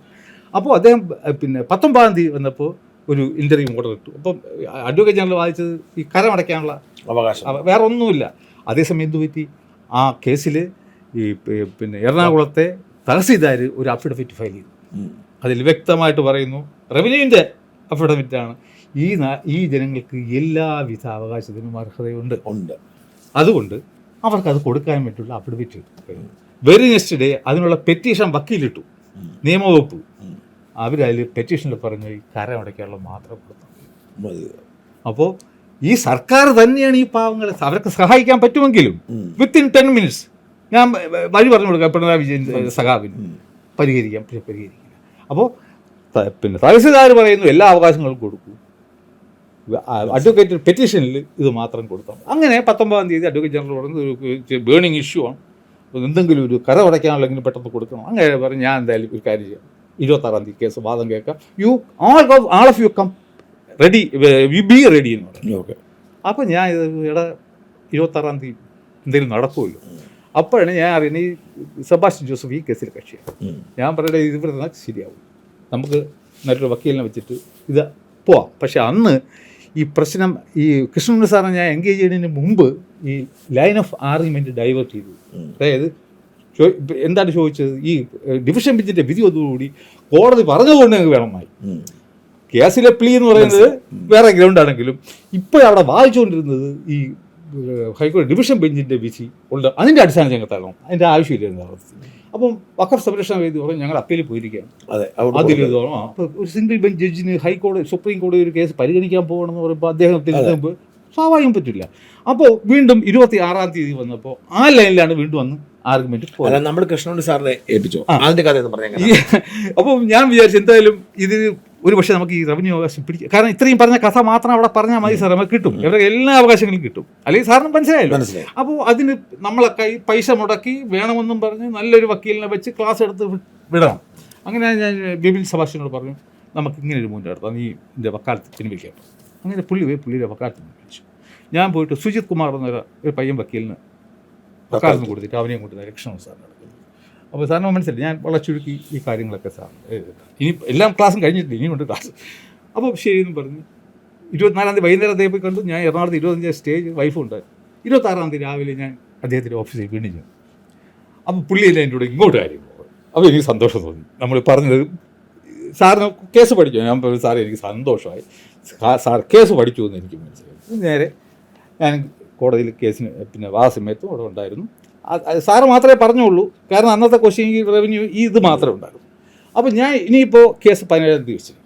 അപ്പം ഞാനിനി കൃഷ്ണൻ വിധി എന്താണെന്ന് പറഞ്ഞു കഴിഞ്ഞാൽ ഇപ്പം സുപ്രീം കോടതിക്ക് വരും എന്ന് പറഞ്ഞ് ഓലപ്പാമ്പാണ് പേടിപ്പിച്ചിട്ടുണ്ട്. അപ്പം കോടതി പറഞ്ഞ് നമുക്ക് 3 ആഴ്ച കഴിഞ്ഞ് ഒന്നും കൂടെ കേൾക്കാം. അപ്പോൾ സുപ്രീം കോടതി അതിനകത്ത് വല്ല അത് പറഞ്ഞു. അപ്പം സുപ്രീം കോടതിയിൽ മറ്റേ വരാൻ പോയില്ല, അത് അനുവാദം തന്നു. Interim order, not a permanent order, കരം അടച്ചോളൂ subject to the final outcome from the supreme കോടതി. അപ്പോൾ സുപ്രീം കോടതിയെ ഇപ്പം കേൾക്കും എന്നാണ് വഖഫ് സംരക്ഷണ വേദി. അപ്പോൾ എന്തായാലും 3 ആഴ്ച നമുക്ക് വെയിറ്റ് ചെയ്യാം, അതിനകത്ത് വല്ലതും വരുന്നുണ്ടോ ഇല്ലയോ, അതിനുശേഷം നമുക്ക് വീണ്ടും വാദം കേൾക്കാമെന്ന് പറയുമ്പോൾ ഇനി ഞാൻ കൃഷ്ണൻ സാറിനെ കൊണ്ട് പറയിപ്പിക്കാൻ പോകുന്നത് ഈ ഹൈക്കോടതി ഡിവിഷൻ ബെഞ്ചിൻ്റെ കഴിഞ്ഞ മാസത്തെ ഒരു വഖഫാണോ അല്ലയോ ഒന്നുമല്ല. നമ്മൾ കയറി പിടിക്കാൻ പോകുന്നത് ഈ പ്രൊസീജിയർ ലാപ്സസ് ആണ്. എന്തിനാ സാർ നമുക്ക് മറ്റേതിൻ്റെ ആവശ്യം? സുപ്രീം കോടതി എന്തോ പറയട്ടെ. ഞങ്ങളെ ആവശ്യം യവന്മാർ ഇതിനെ വഖഫായി പ്രഖ്യാപിച്ച നടപടി ശരിയോ തെറ്റോ. ഈ അഡ്വക്കേറ്റ് ജനറൽ തന്നെ ആ കേസിൽ ഡിവിഷൻ ബെഞ്ച് പറഞ്ഞു ഇത് ചെയ്തിട്ടില്ല, അദ്ദേഹത്തിന് ഇത് ചെയ്തിട്ടുണ്ടെന്ന് പറയാൻ പറ്റും. അപ്പൊ അതുകൊണ്ട് വഖഫല്ല എന്ന് പറയില്ല. ഇവരുടെ വഖഫ് ബോർഡിന്റെ ആ ഉത്തരവ് നിയമപരമല്ല. ശരി, വഖഫാണോ അല്ലോ എന്നൊക്കെ വഖഫ് ട്രൈബ്യൂണൽ തീരുമാനിക്കുക സാർ. ഈ ഉത്തരവിന്റെ ഈ കത്തിന്റെ അടിസ്ഥാനത്തിൽ ഞങ്ങൾ അവകാശം കൊണ്ടുപോയി തിരിച്ചു കൊടുക്കൂ. അവിടെ നമ്മൾ advocate ജനറലിനെ മുത്തുകുത്തിക്കും. He will be compelled to say, yes, please give it back. Why? Because we were at fault. എന്ന് പറയേണ്ടി വരില്ല. നമ്മളതുകൊണ്ട് ഈ ഡിവിഷൻ ബെഞ്ചിന്റെ വിധിയോ സുപ്രീം കോടതി പറയാൻ പോകണ ഒന്നുമല്ല നമ്മളെ പ്രശ്നം. ഈ വഖഫ് ബോർഡിന്റെ ഇത് വഖഫായി പ്രഖ്യാപിച്ച അത് നടപടിക്രമങ്ങൾ പാലിച്ചുകൊണ്ടാണോ അല്ലയോ എന്നുള്ള ഒറ്റ ക്വസ്റ്റ്യനാണ് നമ്മൾ ഇനി ജസ്റ്റിസ് ജയചന്ദ്രൻ സാറിന്റെ. അതാണ് ഇനി അടുത്തത്. അപ്പം ഞാൻ ചോദിക്കുന്ന ഒരു കാര്യം, ഇപ്പം ഈ കരമടയ്ക്കാൻ മാത്രം വാശം തിരിച്ചിട്ടുള്ളൂ, വേറൊരു റവന്യൂ വാശം കിട്ടിയിട്ടില്ല. അത് കിട്ടാൻ എന്ത് ചെയ്യണം? അത് കിട്ടാൻ അടുത്ത വാദം ഞാൻ പറഞ്ഞില്ലേ, ഈ ഒരു കോടതിയും ഇവരുടെ കരം നിഷേധിച്ചിട്ടില്ല. നിഷേധിച്ചത് സർക്കാരാണ്. അതും ഇല്ലീഗലായിട്ടുള്ള വഖഫ് ബോർഡിന്റെ ഒരു ഉത്തരവിന്റെ മാത്രം അടിസ്ഥാനം. അതുകൊണ്ട് ആ ഉത്തരവിനെ കോഷ് ചെയ്തിട്ട് ഞങ്ങൾക്ക് ഇവർ അനധികൃതമായി പിടിച്ചെടുക്കും. സുപ്രീം കോടതി വിധി വരെ വെയിറ്റ് ചെയ്യേണ്ട കാര്യമില്ല. ഇല്ല, നമ്മൾ 2023 സാർ ഈ കേസ്. ഞാൻ ചോദിച്ചിട്ട് നിങ്ങൾ നിങ്ങൾ ഈ ജസ്റ്റിസ് ജയേന്ദ്രന്റെ ബെഞ്ചിൽ കേസ് കൊടുക്കുന്നു. ജസ്റ്റിസ് ജയേന്ദ്രൻ നിങ്ങളുടെ ഈ വാദം അംഗീകരിക്കുന്നു, നടപടിക്രമം പാലിച്ചിട്ടില്ല, അതുകൊണ്ട് ഇത് റവന്യൂ അവകാശം എടുത്തോളം പറയുന്നു. ഇതേ സമയത്ത് സമാന്തരമായി ഹൈക്കോടതി ഡിവിഷൻ ബെഞ്ചിൽ ഇത് വഖഫല്ല എന്നുള്ള പ്രഖ്യാപനം റദ്ദ് ചെയ്തുകൊണ്ട് വഖഫാണെന്ന് സുപ്രീം കോടതി പറഞ്ഞാൽ ഇത് അസാധുവായില്ലേ? ഇല്ല, കാരണം വഖഫ് ആക്ടിൽ എവിടെയെങ്കിലും പറയുന്നുണ്ടോ സാർ ഈ വഖഫ് ബോർഡിന്റെ കത്ത് അയച്ചിട്ട് റവന്യൂ അവകാശം പിടിച്ചെടുക്കാം? അല്ല, എന്നാലും സുപ്രീം കോടതി വഖഫാന്ന് പറഞ്ഞാലോ? വഖഫ് ആയിക്കോട്ടെ, ഈ റവന്യൂ അവകാശം പിടിച്ചെടുക്കാൻ എപ്പോഴാണ്? ഈ കത്തിന്റെ അടിസ്ഥാനത്തിൽ. സാർ ഈ പറയുന്നത് വഖഫാണെന്ന് സുപ്രീം കോടതി പറയില്ല. കാരണം വഖഫാണെന്ന് പോലും ഈ ഹൈക്കോടതി പറയേണ്ട ആവശ്യമില്ല. ലോക്കൽ സ്റ്റാൻഡ് ഇല്ലെങ്കിൽ അപ്പോൾ തന്നെ ഈ കേസ് അങ്ങ് തള്ളിയാൽ മതിയായിരുന്നു. പക്ഷെ അവർ മെറിറ്റിലേക്ക് പോയി ഇതൊക്കെ പറഞ്ഞ സ്ഥിതിക്ക് ഇവരിപ്പോൾ അത് മാറ്റി കൊടുക്കണമെന്ന്, ആ പരാമർശങ്ങൾ ഇതിൽ നിന്ന് മാറ്റണമെന്നായിരിക്കും ഇവർ പോയി സുപ്രീം കോടതിയിൽ പറയുന്നത്. അല്ല, അപ്പം നിങ്ങൾ ഇതിന് പരിഹാരം ശാശ്വത പരിഹാരം ഫസ്റ്റ് ഈ ഇമ്മീഡിയറ്റ് പരിഹാരം മുഖ്യമന്ത്രി പിണറായി വിജയൻ നമുക്ക് വേണം. എനിക്ക് 15 മിനിറ്റ് തരാണെങ്കിൽ എന്തുകൊണ്ടാണ് ഞാൻ ഇപ്പോൾ സാറിനോട് പറഞ്ഞതൊക്കെ പറഞ്ഞ് മനസ്സിലാക്കും. പക്ഷെ അതിനും അദ്ദേഹത്തിന് മനസ്സുണ്ടായിരിക്കണം. രണ്ടാമത് വരാൻ പറ്റുന്നത് ഈ കേസുകളിലൊക്കെ ഈ ജോസഫ് ബെന്നിയും മാത്രമാണ് പോയി കക്ഷിയാണ്. ഇവർക്കൊക്കെ പറ്റി ഇവരാരും കക്ഷിയാകും. ഇപ്പോൾ ഈ സെബാസ്റ്റ്യൻ ജോസഫ് കക്ഷിയായിരുന്നെങ്കിൽ ഞാൻ അതിൻ്റെ പേരിൽ കാവിറ്റിട്ട് ചെയ്യാൻ പറയുന്നത്. സാറിനറിയാം സുപ്രീം കോടതി സമയം വളരെ വിലപ്പെട്ടതാണ്. അപ്പോൾ ഇവർക്ക് ഈ കേസ് കൊടുക്കാനുള്ള ലോക്കൽ സ്റ്റാൻഡ് ഇല്ല എന്നുള്ളത് വളരെ ബ്യൂട്ടിഫുള്ളായിട്ട് 3 പേജിൽ ആ ഡിവിഷൻ ബെഞ്ച് പറഞ്ഞിട്ടുണ്ട്. അതുകൊണ്ട് before wasting the valuable time of the supreme court, let us first go into the issue of locus standi. ഇപ്പോൾ ജോസഫിന് മാത്രമാണ് അവിടുത്തെ ഇത് വരാൻ പോകുന്നത്. അവൻ്റെ പേരേ ഉള്ളൂ. എനിക്കിപ്പോൾ അവൻ്റെ അടുക്ക പോയിട്ട് വക്കാലത്ത് വാങ്ങിക്കാൻ പറ്റൂ, കവിയിൽ കൊടുക്കാൻ. എൻ്റെ ഞാൻ ശത്രുവാണല്ലോ സാർ. അപ്പോൾ ലോക്കൽ സ്റ്റാൻഡിൽ കടന്നിട്ട് മെറിറ്റിലേക്ക് കടക്കാമെന്ന് SLP ഫസ്റ്റ് ഭാഗത്ത് പറയുകയാണെങ്കിൽ ഡെഫിനറ്റ്ലി സുപ്രീം കോടതി ഇതിൻ്റെ ലോക്കസ് യവന്മാർക്ക് ലോക്കൽ സ്റ്റാൻഡ് കിട്ടുന്നു. അതിൽ പറയാൻ എന്താണെന്ന് അറിയാം, ഇവർ ആർട്ടിക്കിൾ 226 അടിയിലാണ് ഈ പെറ്റീഷൻ. പേഴ്സൺ അഗ്രീഡ് എന്ന് പറഞ്ഞിട്ടാണ് പോയത്, പബ്ലിക് ഇൻട്രസ്റ്റ് ലിറ്റിഗേഷൻ അല്ല. അപ്പോൾ കോടതി ചോദിച്ചു, ഒരു കമ്മീഷൻ അവിടെ നിയമിച്ച് എഴുതുന്നു പറഞ്ഞ് നിങ്ങൾ എന്താണ് പേഴ്സണൽ ഫണ്ടമെൻ്റൽ റൈറ്റ് പോകുന്നത്?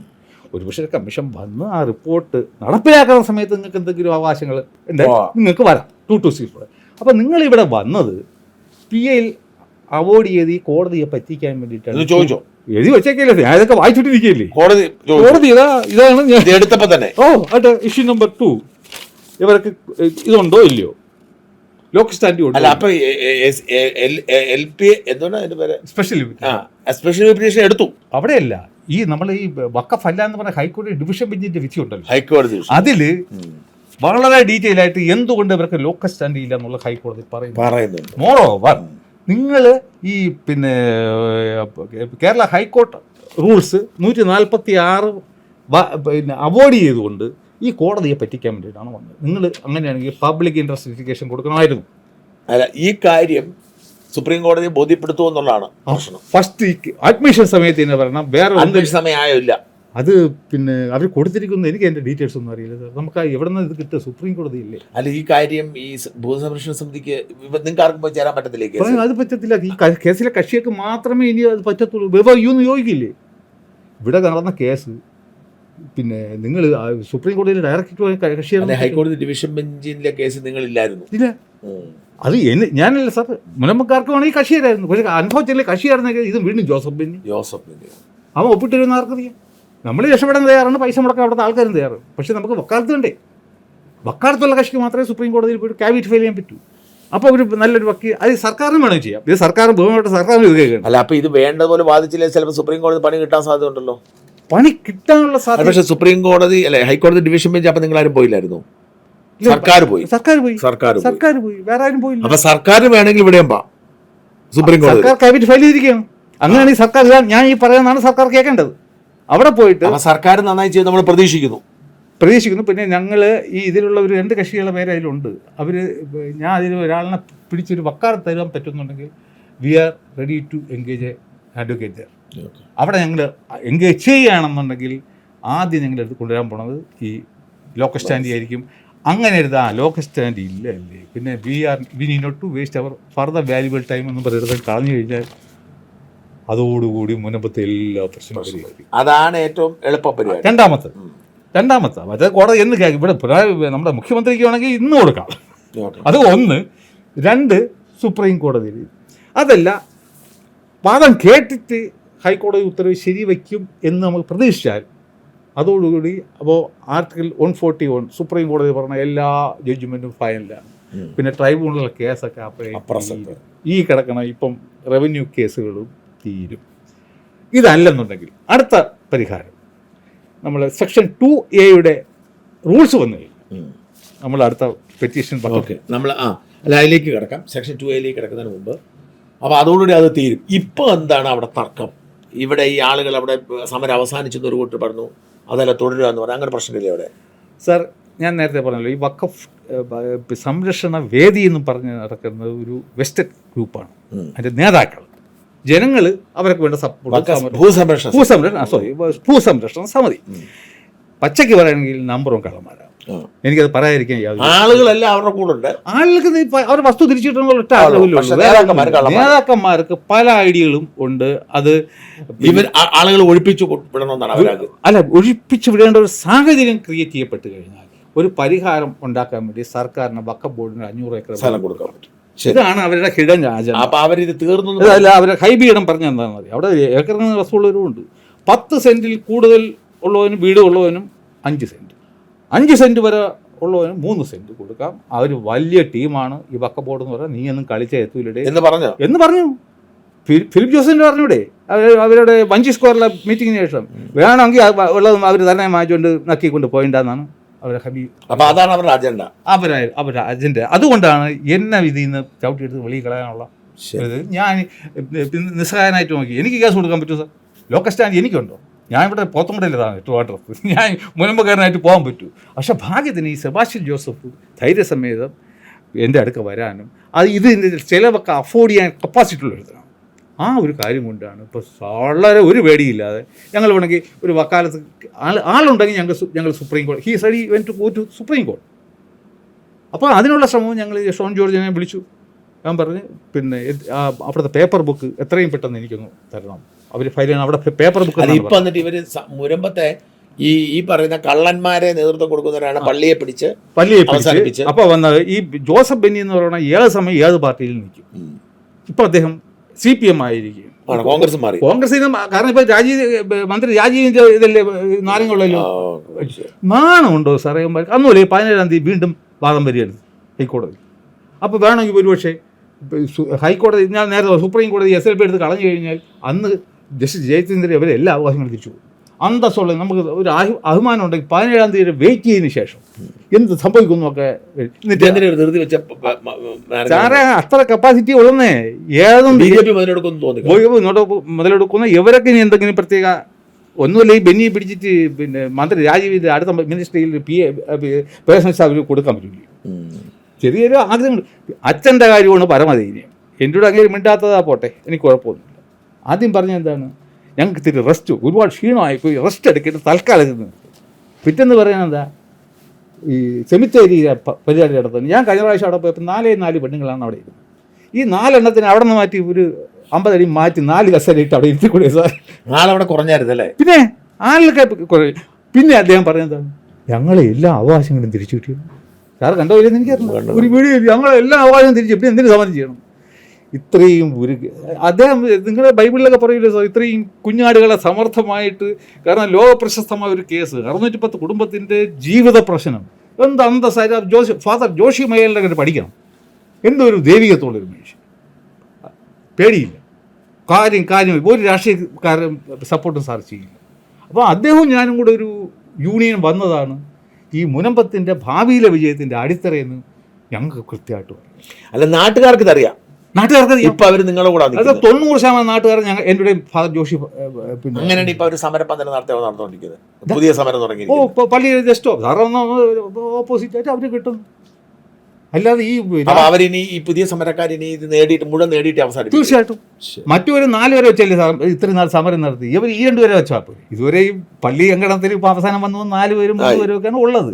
ഇത് 2 പെണ്ണുങ്ങൾക്ക് അവിടെ വന്ന് നോണയും പറഞ്ഞിരുന്ന് വൈകുന്നേരം വരെ പോയാൽ പോരെ. ഇവർ ആഹാരം കഴിക്കുന്നില്ലെന്ന് ആരും നോക്കുമോ? ഇല്ലല്ലോ.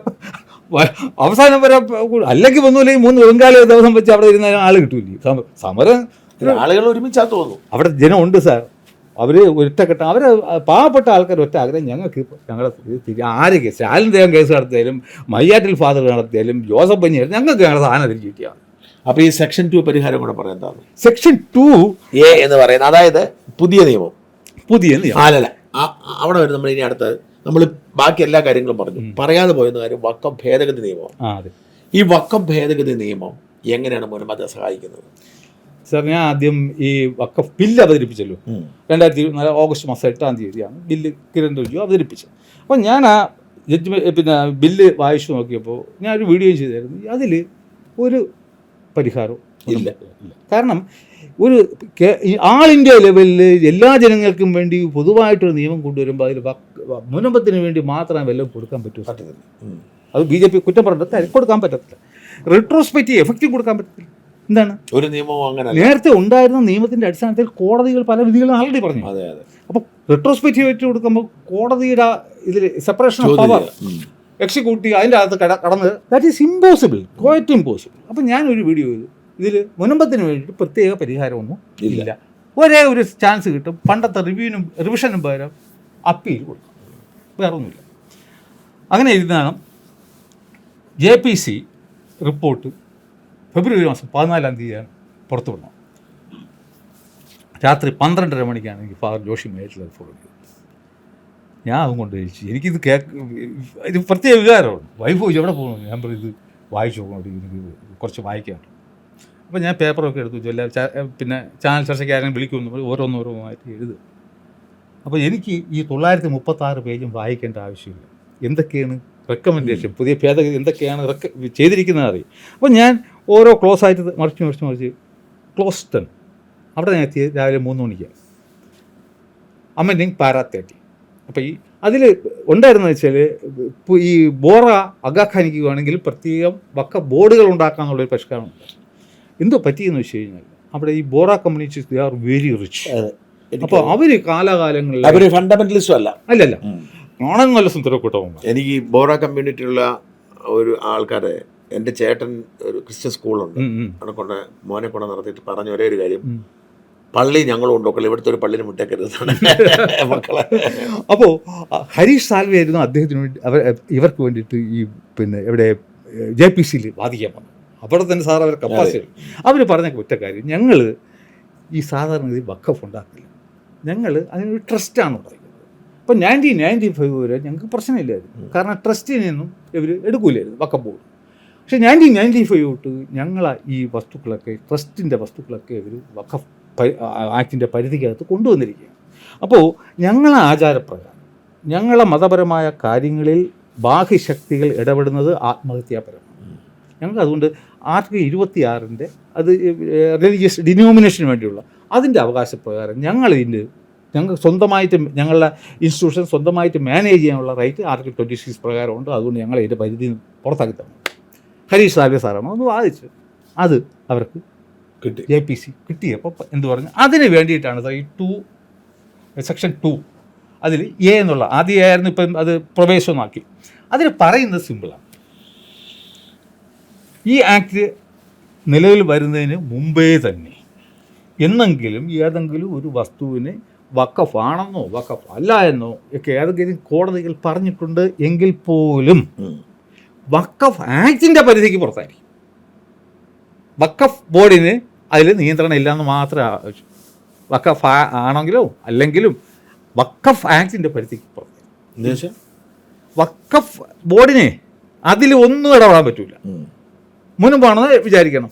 മുൻപ് അങ്ങനെ ഒരു ഇതാണെങ്കിൽ അത് അതുമല്ല, അത് ഏതെങ്കിലും ഈ സൊസൈറ്റിയോ പിന്നെ ട്രസ്റ്റോ അതുപോലെയുള്ള പൊതുധർമ്മ സ്ഥാപനത്തിൻ്റെ പേരിലാണ് ഏതെങ്കിലും മുസ്ലിം ചെയ്തിട്ടുള്ളത് എങ്കിൽ മുൻകാല പ്രാബല്യത്തോടുകൂടി തന്നെ അത് വഖഫ് ആക്ടിൻ്റെ പരിധിക്ക് പുറത്തായിരിക്കും. ഇപ്പം മുൻപത്തെ പ്രശ്നം എന്താണ്? വഖഫ് ആക്റ്റാണ്. വഖഫ് ആക്ട് ഉള്ളതുകൊണ്ടാണ് സെക്ഷൻ 40 പ്രകാരം ഈ വഖഫ് ബോർഡ് എടുത്തത് പറയുന്നത്. അപ്പോൾ അവർ മുൻകാല പ്രാബല്യത്തോട് ഇതിന് പുറത്തായി കഴിഞ്ഞാൽ ഇവരുടെ ഈ വഖഫ് ബോർഡിൻ്റെ തീരുമാനം ബാധകമല്ല, അഭിനയിച്ചു വെളിയായി പോകില്ലേ? അപ്പോൾ അങ്ങനെ വരുമ്പോൾ ഇവിടുത്തെ കഥ എന്താണ്? ഇത് പെട്ടെന്ന് ഒരാൾക്ക് വായിച്ചാൽ മനസ്സിലാവും. എനിക്ക് വഖഫ് ആക്റ്റും അറിയാം, മുൻപത്തെ ചരിത്രവും അറിയാം, ഫാറൂഖ് കോളേജിൻ്റെ legal what kind of a legal entity. അതായത് ഫാറൂഖ് കോളേജ് 1948 1860 സൊസൈറ്റി രജിസ്ട്രേഷൻ ആക്ടിനാണ് ഈ രജിസ്റ്റർ ചെയ്ത പൊതുധർമ്മ സ്ഥാപനമാണ്. ഓക്കെ. അപ്പോൾ അങ്ങനെയുള്ള ബൗദ്ധധർമ്മ സ്ഥാപനത്തിനെയാണ് ഇവർ വെളിയിലാക്കിയത്. അപ്പോൾ ഇവർ വസ്തു വാങ്ങിച്ചത് ഫാറൂഖ് കോളേജിൽ നിന്ന്. ഫാറൂഖ് കോളേജ് വെളിയിൽ മുൻകാല പ്രാബല്യത്തോട് ഈ വഖഫിൻ്റെ ആയി കഴിഞ്ഞാൽ ഇവരും വെളിയിൽ അനുസരിച്ച്. അപ്പം എനിക്ക് 3 മണിക്ക് ഞാൻ ഇപ്പോൾ പറയാൻ പറ്റും രോമേഷിക്കും 3 മണിക്ക് ഞാൻ അങ്ങ് ഞെട്ടിത്തിടാ പരിഹാരമായല്ലോ. ഞാൻ പിറ്റേ ദിവസം രാവിലെ വെരി നെക്സ്റ്റ് ഡേ ഞാൻ എൻ്റെ യൂട്യൂബിൽ സ്റ്റാലിൻ ദേവൻ എന്ന് പറഞ്ഞൊരു യൂട്യൂബ് ചാനൽ അതിൻ്റെ ഇത് കൊടുത്തു. മുൻപ് ജനതയൊക്കെ ഭയങ്കര ഞെട്ടിത്തിരിച്ചു. അവർ ഭയങ്കര സന്തോഷമായി. പക്ഷേ ടു ബി വെരി ഫ്രാങ്ക്, ഒരു BJP എന്നെ സമീപിച്ചില്ല. നിങ്ങൾ എന്താണ് പറയുന്നത്, പരിഹാരം വരൂ.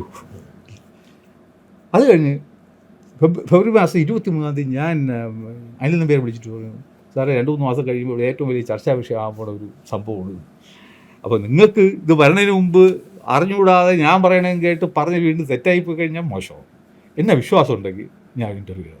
അങ്ങനെ പുള്ളി 1/2 മണിക്കൂർ ഇത് വിളിച്ച് അവിടെ ഇല്ല. ഞാൻ വളരെ കാര്യമായിട്ട് വിവരിച്ചു കൊടുത്തു. എന്നിട്ടും ഒരു BJP എനിക്ക് ഏറ്റവും ഭയങ്കര സങ്കടം വന്നു. കാരണം അവർ മാത്രമാണ് ഈ അമെൻമെൻറ്റ് അവരുടെ ആവശ്യമായിരുന്നെങ്കിൽ സംഭവമുണ്ട്. എന്തായാലും 8-ാം തീയതി ഇത് പാസ്സായതിൻ്റെ അന്ന് 5-ന് ബാക്കിയുള്ള എല്ലാവരും ഇൻക്ലൂഡിങ് രാജ് ചന്ദ്രശേഖരൻ്റെ ഓഫീസിൽ നിന്ന് എന്നെ വിളിച്ച് ഞാൻ അതൊക്കെ വിവരിച്ചു കൊടുക്കുകയും ചെയ്തു. അത് അങ്ങനെ അങ്ങ് പോയി. അപ്പോൾ അതാണ് ഇപ്പം റൂൾസ് വന്നാൽ മാത്രമേ അതിൻ്റെ ബെനിഫിറ്റ് എടുക്കാൻ പറ്റൂ. റൂൾസ് വരുന്ന നിമിഷം നമ്മൾ അടുത്തൊരു പെറ്റീഷനുമായിട്ട് വഖഫ് ബോർഡിൽ വഖഫ് ട്രൈബ്യൂണലിൽ ചെല്ലും. അപ്പോൾ ലേഡി ജഡ്ജാണ്, മാഡം ഇത് നോക്കണം, ഇത് Farook college 1860 society registration act പ്രകാരമുള്ള ഒരു പൊതുധർമ്മ സ്ഥാപനമാണ്. അവിടെ സിദ്ദീഖ് സേട്ട് എന്ന് പറയുന്നത് മുസ്ലിമാണ്.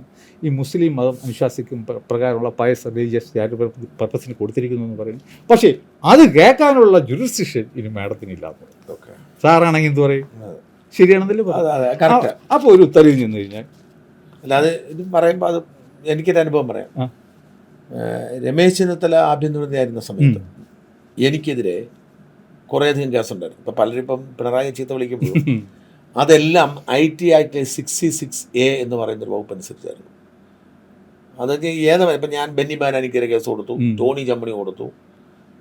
നമ്മളിവർക്ക് ആർക്കെതിരെ എന്ത് വാർത്ത കൊടുത്താലും ഇവരെനിക്കെതിരെ കൊണ്ട് IT ആക്ട് അനുസരിച്ച് കേസെടുക്കും, പോലീസ് കേസെടുക്കും. ഈ പിന്നെ പിണറായിയോടുള്ള വ്യത്യാസം, ഓടിച്ചിട്ട് അറസ്റ്റ് ചെയ്ത് ജയിലിൽ അടയ്ക്കാൻ ശ്രമിച്ചില്ല, ജയിലിൽ അടയ്ക്കാൻ ശ്രമിച്ചില്ല, കേസായിരുന്നു. ഒരു തവണ മാത്രം ശ്രമിച്ചുള്ളൂ. അപ്പം IT ആക്ട് 66A അനുസരിച്ച് ആർക്കെതിരെ കേസെടുക്കാം. ഇപ്പം പറഞ്ഞില്ലേ കേസെടുക്കാറ്. ഇതിനെതിരെ ആരോ സുപ്രീം കോടതി പോയി, ഒരു ലോ വിദ്യാർത്ഥിനി സുപ്രീം കോടതി പോയി.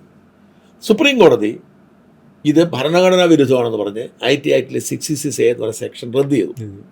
അപ്പോൾ പിന്നെ ഞാൻ ചെയ്തത് എന്താണെന്ന് വെച്ചാൽ, ഞാൻ എനിക്കെതിരെ ചാർജ് ചെയ്ത് അന്ന് 21ഓളം കേസുണ്ട്, എല്ലാ കോടതിയിലും കൊണ്ടുപോയി ബഹുമാനപ്പെട്ട കോടതി ഈ സുപ്രീം കോടതി ഇങ്ങനെ പറഞ്ഞിട്ടുണ്ട് എന്ന് പറഞ്ഞിട്ട് ഇതെല്ലാം റദ്ദാക്കി തന്നു. ഏറ്റവും കൂടുതൽ എന്നെ സഹായിച്ചത് ജസ്റ്റിസ് കമൽ പാഷ, ഹൈക്കോടതിയിലാണ്.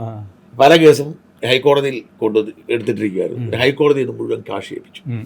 വേറെ ഓപ്ഷൻ ഇല്ല. അത് തന്നെ ഇവിടെ സംഭവിക്കും. അതുപോലെ ഇവിടെ സംഭവിക്കും. അപ്പം പറയുമ്പോൾ ശരിയാണ് കേട്ടോ, ഈ വഖഫ് ബോർഡ് എൻ്റെ ഉത്തരവൊന്നും ഇനി നിലനിൽക്കില്ല. അപ്പൊ ചുരുക്കി പറഞ്ഞാൽ മുനമ്പത്തെ ജനങ്ങളുടെ പ്രശ്നം പരിഹരിക്കപ്പെട്ടു 100%. പക്ഷെ അവർക്ക് ഭൂമി അവകാശം തിരിച്ചു കിട്ടിയില്ല. കുറച്ച് സമയം കൂടെ വേണം. സമയം വേണം. ഒന്ന്, അപ്പം അതെല്ലാം പൂർത്തിയായി കഴിഞ്ഞിട്ട് വളരെ ആഹ്ലാദ പ്രകടനത്തോടെ അവർ നടത്തേണ്ട പിൻവലിക്കൽ ഇപ്പം മനഃപൂർവ്വം പൊളിറ്റിക്സ് വന്ന കാരണം കുറച്ച് പേരെ പിൻവലിച്ചു. കാരണം അവർക്ക് മൈലേജ് BJP കിട്ടരുത്. ഇതാണ് വിഷയം. പരിഹാരം ഒന്ന് എന്ന് പറയുന്നത് ഏറ്റവും എളുപ്പ പരിഹാരം പിണറായി വിജയൻ ഒരു ഉത്തരവിലൂടെ, കാരണം അദ്ദേഹത്തിന്റെ വക്കീലിനെ വാദിച്ച് ഇത് തെറ്റാണ്, അതെ അവർക്ക് പറ്റിയ അബദ്ധമാണ്, തിരുത്തി, അതുകൊണ്ട് നിങ്ങൾ എടുത്തോളന്ന് പറയുക, തീരും. പരിഹാരം രണ്ടേന്ന് പറഞ്ഞ് സുപ്രീം കോടതി ഇത് ഈ ഡിവിഷൻ ബെഞ്ചിന്റെ വിധിയെ സ്ഥിരീകരിക്കുക, അല്ലെങ്കിൽ മറ്റവർക്ക് ലോക്കൽ സ്റ്റാൻഡ് എടുക്കാതിരിക്കുക. അങ്ങനെ വന്നാൽ പ്രശ്നം തീർന്നു. പരിഹാരം 3 എന്ന് പറയുന്നത് ട്രിബ്യൂണൽ റൂൾസ് 2A അല്ല, ട്രിബ്യൂണൽ ലോങ് ഇയേഴ്സ് ആണോ ട്രയലൊക്കെ നടത്തി വരുമ്പോഴേ നമുക്ക് വേണ്ടത് 2A ആണ്. അപ്പം ഭരണഘടന പുതിയ നിയമം റൂൾസ് വന്നു കഴിഞ്ഞാൽ നമുക്ക് കേസുകൾ അവസാനിക്കും. അല്ല എങ്കിൽ ട്രിബ്യൂണലിൽ എന്തെങ്കിലും വിധി പറയാം. അവസാനം ഇതൊന്നും നടന്നില്ല, ട്രിബ്യൂണലിലെ കേസ് വിധി. ഈ 4 ഓപ്ഷനാണ്. പണ്ട് ഒരു പരഗതിയും ഒന്നുമില്ല, ഒരു പരിഹാരം ഇല്ലായിരുന്ന മുനമ്പത്തിന് മുമ്പ്. ഇപ്പൊ 4 പരിഹാരം. എന്തായാലും ഈ പരിഹാരങ്ങളെല്ലാം ഉണ്ടാക്കി തന്നെ നിങ്ങൾ സ്റ്റാലിൻ ദേവൻ കാണിച്ച് അതിനാ മുനമ്പങ്കാർ മനസ്സിലാക്കിയില്ലെങ്കിലും മുനമ്പങ്കാർ മനസ്സിലാക്കും, മുനമ്പത്തെ സമരസേനാധികൾ മനസ്സിലാക്കും, കേരളം മനസ്സിലാക്കും. പിന്നെ അല്ല സാർ, ഞാൻ ഏറ്റവും കൂടുതൽ കടപ്പെട്ടിരിക്കുന്ന കോൺഗ്രസിനോടാണ്. ഞാൻ കോൺഗ്രസിൽ ചേരാൻ പോവാം. എന്താണെന്നറിയാം, ഇവർ ഇത്രയും ഡ്രാക്കോണിയനായിട്ടൊരു നിയമം കൊണ്ടുവന്നില്ലായിരുന്നെങ്കിൽ ഇന്ന് സ്റ്റാലിൻ ആരും ഓർമ്മിക്കില്ലായിരുന്നു. മനസ്സിലായില്ലേ? So I have to be thankful to them. അല്ലെങ്കിൽ എന്നെ ഏത് സ്റ്റാലിൻ നിയമം, എന്ത് സ്റ്റാലിൻ നിയമം, എന്തായാലും ഈ ഇത് ഉണ്ടാക്കിയിട്ടത് അത് അവരത് ചെയ്തത് എനിക്ക് വേണ്ടിയിട്ടായിരിക്കും എന്നാണ് ഞാൻ വിചാരിക്കുന്നത്. എന്തായാലും പ്രിയപ്പെട്ട പ്രേക്ഷകരെ, ഈ മുനമ്പ വിഷയത്തെക്കുറിച്ചും വഖഫ് വിഷയത്തെക്കുറിച്ചുമുള്ള എല്ലാ വസ്തുതകളും ഇവിടെ പറഞ്ഞിട്ടുണ്ട്. ആർക്കെങ്കിലും ഇതേക്കുറിച്ച് എന്തെങ്കിലും സംശയമുണ്ട്, അത് കോൺഗ്രസ്സുകാർ പറഞ്ഞാലും CPM-കാർ പറഞ്ഞാലും BJP-കാർ പറഞ്ഞാലും ആർക്കെങ്കിലും എന്തെങ്കിലും സംശയം നിങ്ങൾക്ക് ഇതേക്കുറിച്ച് തോന്നിയാൽ ഈ ലിങ്ക് അങ്ങോട്ട് എടുത്തു കൊടുക്കുക. ഈ ലിങ്ക് എടുത്ത് സേവ് ചെയ്ത് വെക്കുക. ഇതിനകത്ത് എല്ലാം ഉണ്ട്. എന്താണ് മുനമ്പം, എന്താണ് വഖഫ്. പിന്നെ എൻ്റെ നമ്പർ കൊടുത്തോളൂ സാർ, വീണ്ടും സംശയം പറഞ്ഞു. 9495726916. ഇതാണ് എൻ്റെ നമ്പർ. വഖഫിനെ കുറിച്ചിട്ട് എന്ത് സംശയം ഉണ്ടെങ്കിലും നിങ്ങൾക്ക് ഈ കോൺടാക്ട്. അപ്പോൾ ഇപ്പോൾ ഇത് കഴിഞ്ഞില്ല, പിന്നെ എന്ത് ചെയ്യും? ഈ പ്രശ്നം ഈ പരിഹാരം തീർന്നില്ല. അല്ല സാർ, എനിക്ക് ഭാഗ്യത്തിന് ഞാൻ ആദ്യം എനിക്ക് സാറിന് എന്നെ അറിയാമായിരിക്കും, എനിക്ക് പറയാൻ സ്ഥലമില്ലായിരുന്നു, കാര്യങ്ങൾ പഠിച്ചുകൊണ്ട് വെച്ചിരിക്കും. പക്ഷേ എന്നെ ആരും എൻ്റർടൈൻ ചെയ്യില്ല. അങ്ങനെ എൻ്റെ മകള് എനിക്കൊരു യൂട്യൂബ് ചാനൽ, അവൾ പറഞ്ഞു അച്ഛന് പറയാനുള്ള വിളിച്ച് പറ. നമ്മളൊന്നും ആദ്യം അതിന് ശേഷമാണ് വന്നത് അനീഷ് മോഹനേന്ദ്ര സാറിനെ ഞാൻ വിളിച്ചിട്ട്. അപ്പോൾ എനിക്ക് അത് കഴിഞ്ഞില്ല ചാനൽ ഉണ്ടാക്കും. അല്ല, ഞാൻ ആദ്യം സാറിനെ വിളിച്ചപ്പോൾ സാറിന് എനിക്ക് മനസ്സിലൊരു കോൺഫിഡൻസ്, ഞാൻ പറഞ്ഞ അപ്പോൾ സാറ് എൻ്റെ ആദ്യം പറഞ്ഞു നമ്മളല്ലേ 3-4 കൊടുത്തത്. പക്ഷേ എൻ്റെ രഹസ്യങ്ങൾ അന്ന് സാറിന് അറിയത്തില്ലായിരുന്നു. അങ്ങനെ എൻ്റെ മോള് പറഞ്ഞു, ഞാൻ ഇല്ല ഗർഭിണിയിൽ പ്രസവവേദന ഞാൻ അങ്ങോട്ട് ഓടും ഇങ്ങോട്ട് ഓടും, ആരും എന്നോട് ശരി എന്നെ കേരളക്കാൻ ആരുമില്ല. അപ്പം ഞാൻ ഈ ചർച്ചയ്ക്ക് പോണ ആൾക്കാരുടെ BJP-ക്കാർ, പിന്നെ നമ്മുടെ ഷെയ്ദ് പണിക്കർ, DG മോഹൻദാസ്, സാറെന്നെ ഓടിക്കും കേട്ടോ. ചെന്നപ്പം നമ്മൾ വിചാരിക്കുന്ന കക്ഷികളൊന്നുമില്ല. അങ്ങനെ ഒരു നിവൃത്തിയില്ല വന്നപ്പോഴാണ് ഞാൻ അനിൽ നമ്പേരെ പിറക്കെ 2 മാസം നടന്നു. പക്ഷെ നമ്പർ പോലും കിട്ടിയില്ല.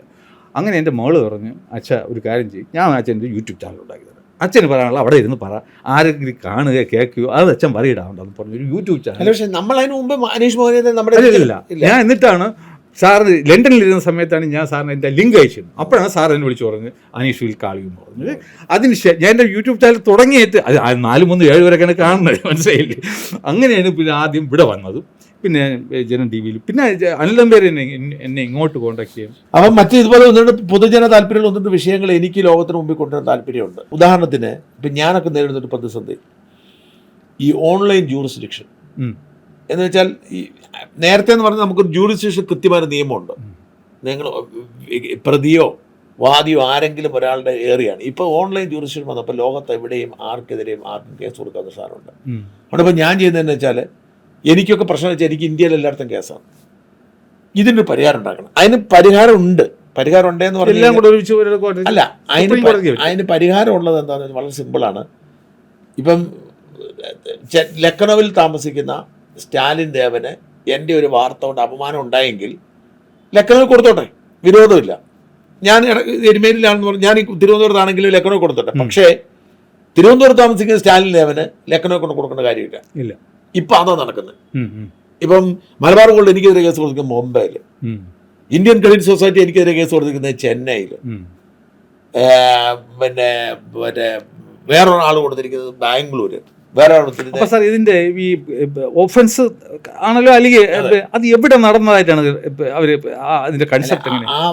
അതൊന്നും അവര് പറയുന്നത് ജുറിസ്ഡിക്ഷൻ വരും. അവര് പറയുന്നത് എന്താ, ഇല്ല ഒഫൻസ് നടന്ന അവിടെ ഇവിടെ തന്നെയാണ്. ഞാൻ ഇവിടെ ചെയ്യുന്ന വീഡിയോ ഉണ്ട്. അവര് പറയുന്നത് ഉദാഹരണത്തിന് മലബാർ ഗോൾഡുകാരൻ പറഞ്ഞ അവന്റെ ഒരു ഓഫീസ് അവിടെ ഉണ്ടെന്ന് പറയും, അവിടെ കേസ് കൊടുക്കും, അവരെ കേസ് കൊടുക്കും. അല്ലെങ്കിൽ വേറൊരാൾ പറഞ്ഞു ഞാനിവിടെ ഡൽഹി വെച്ചാൽ ഞാനിത് കണ്ടതെന്ന് പറയുന്നു.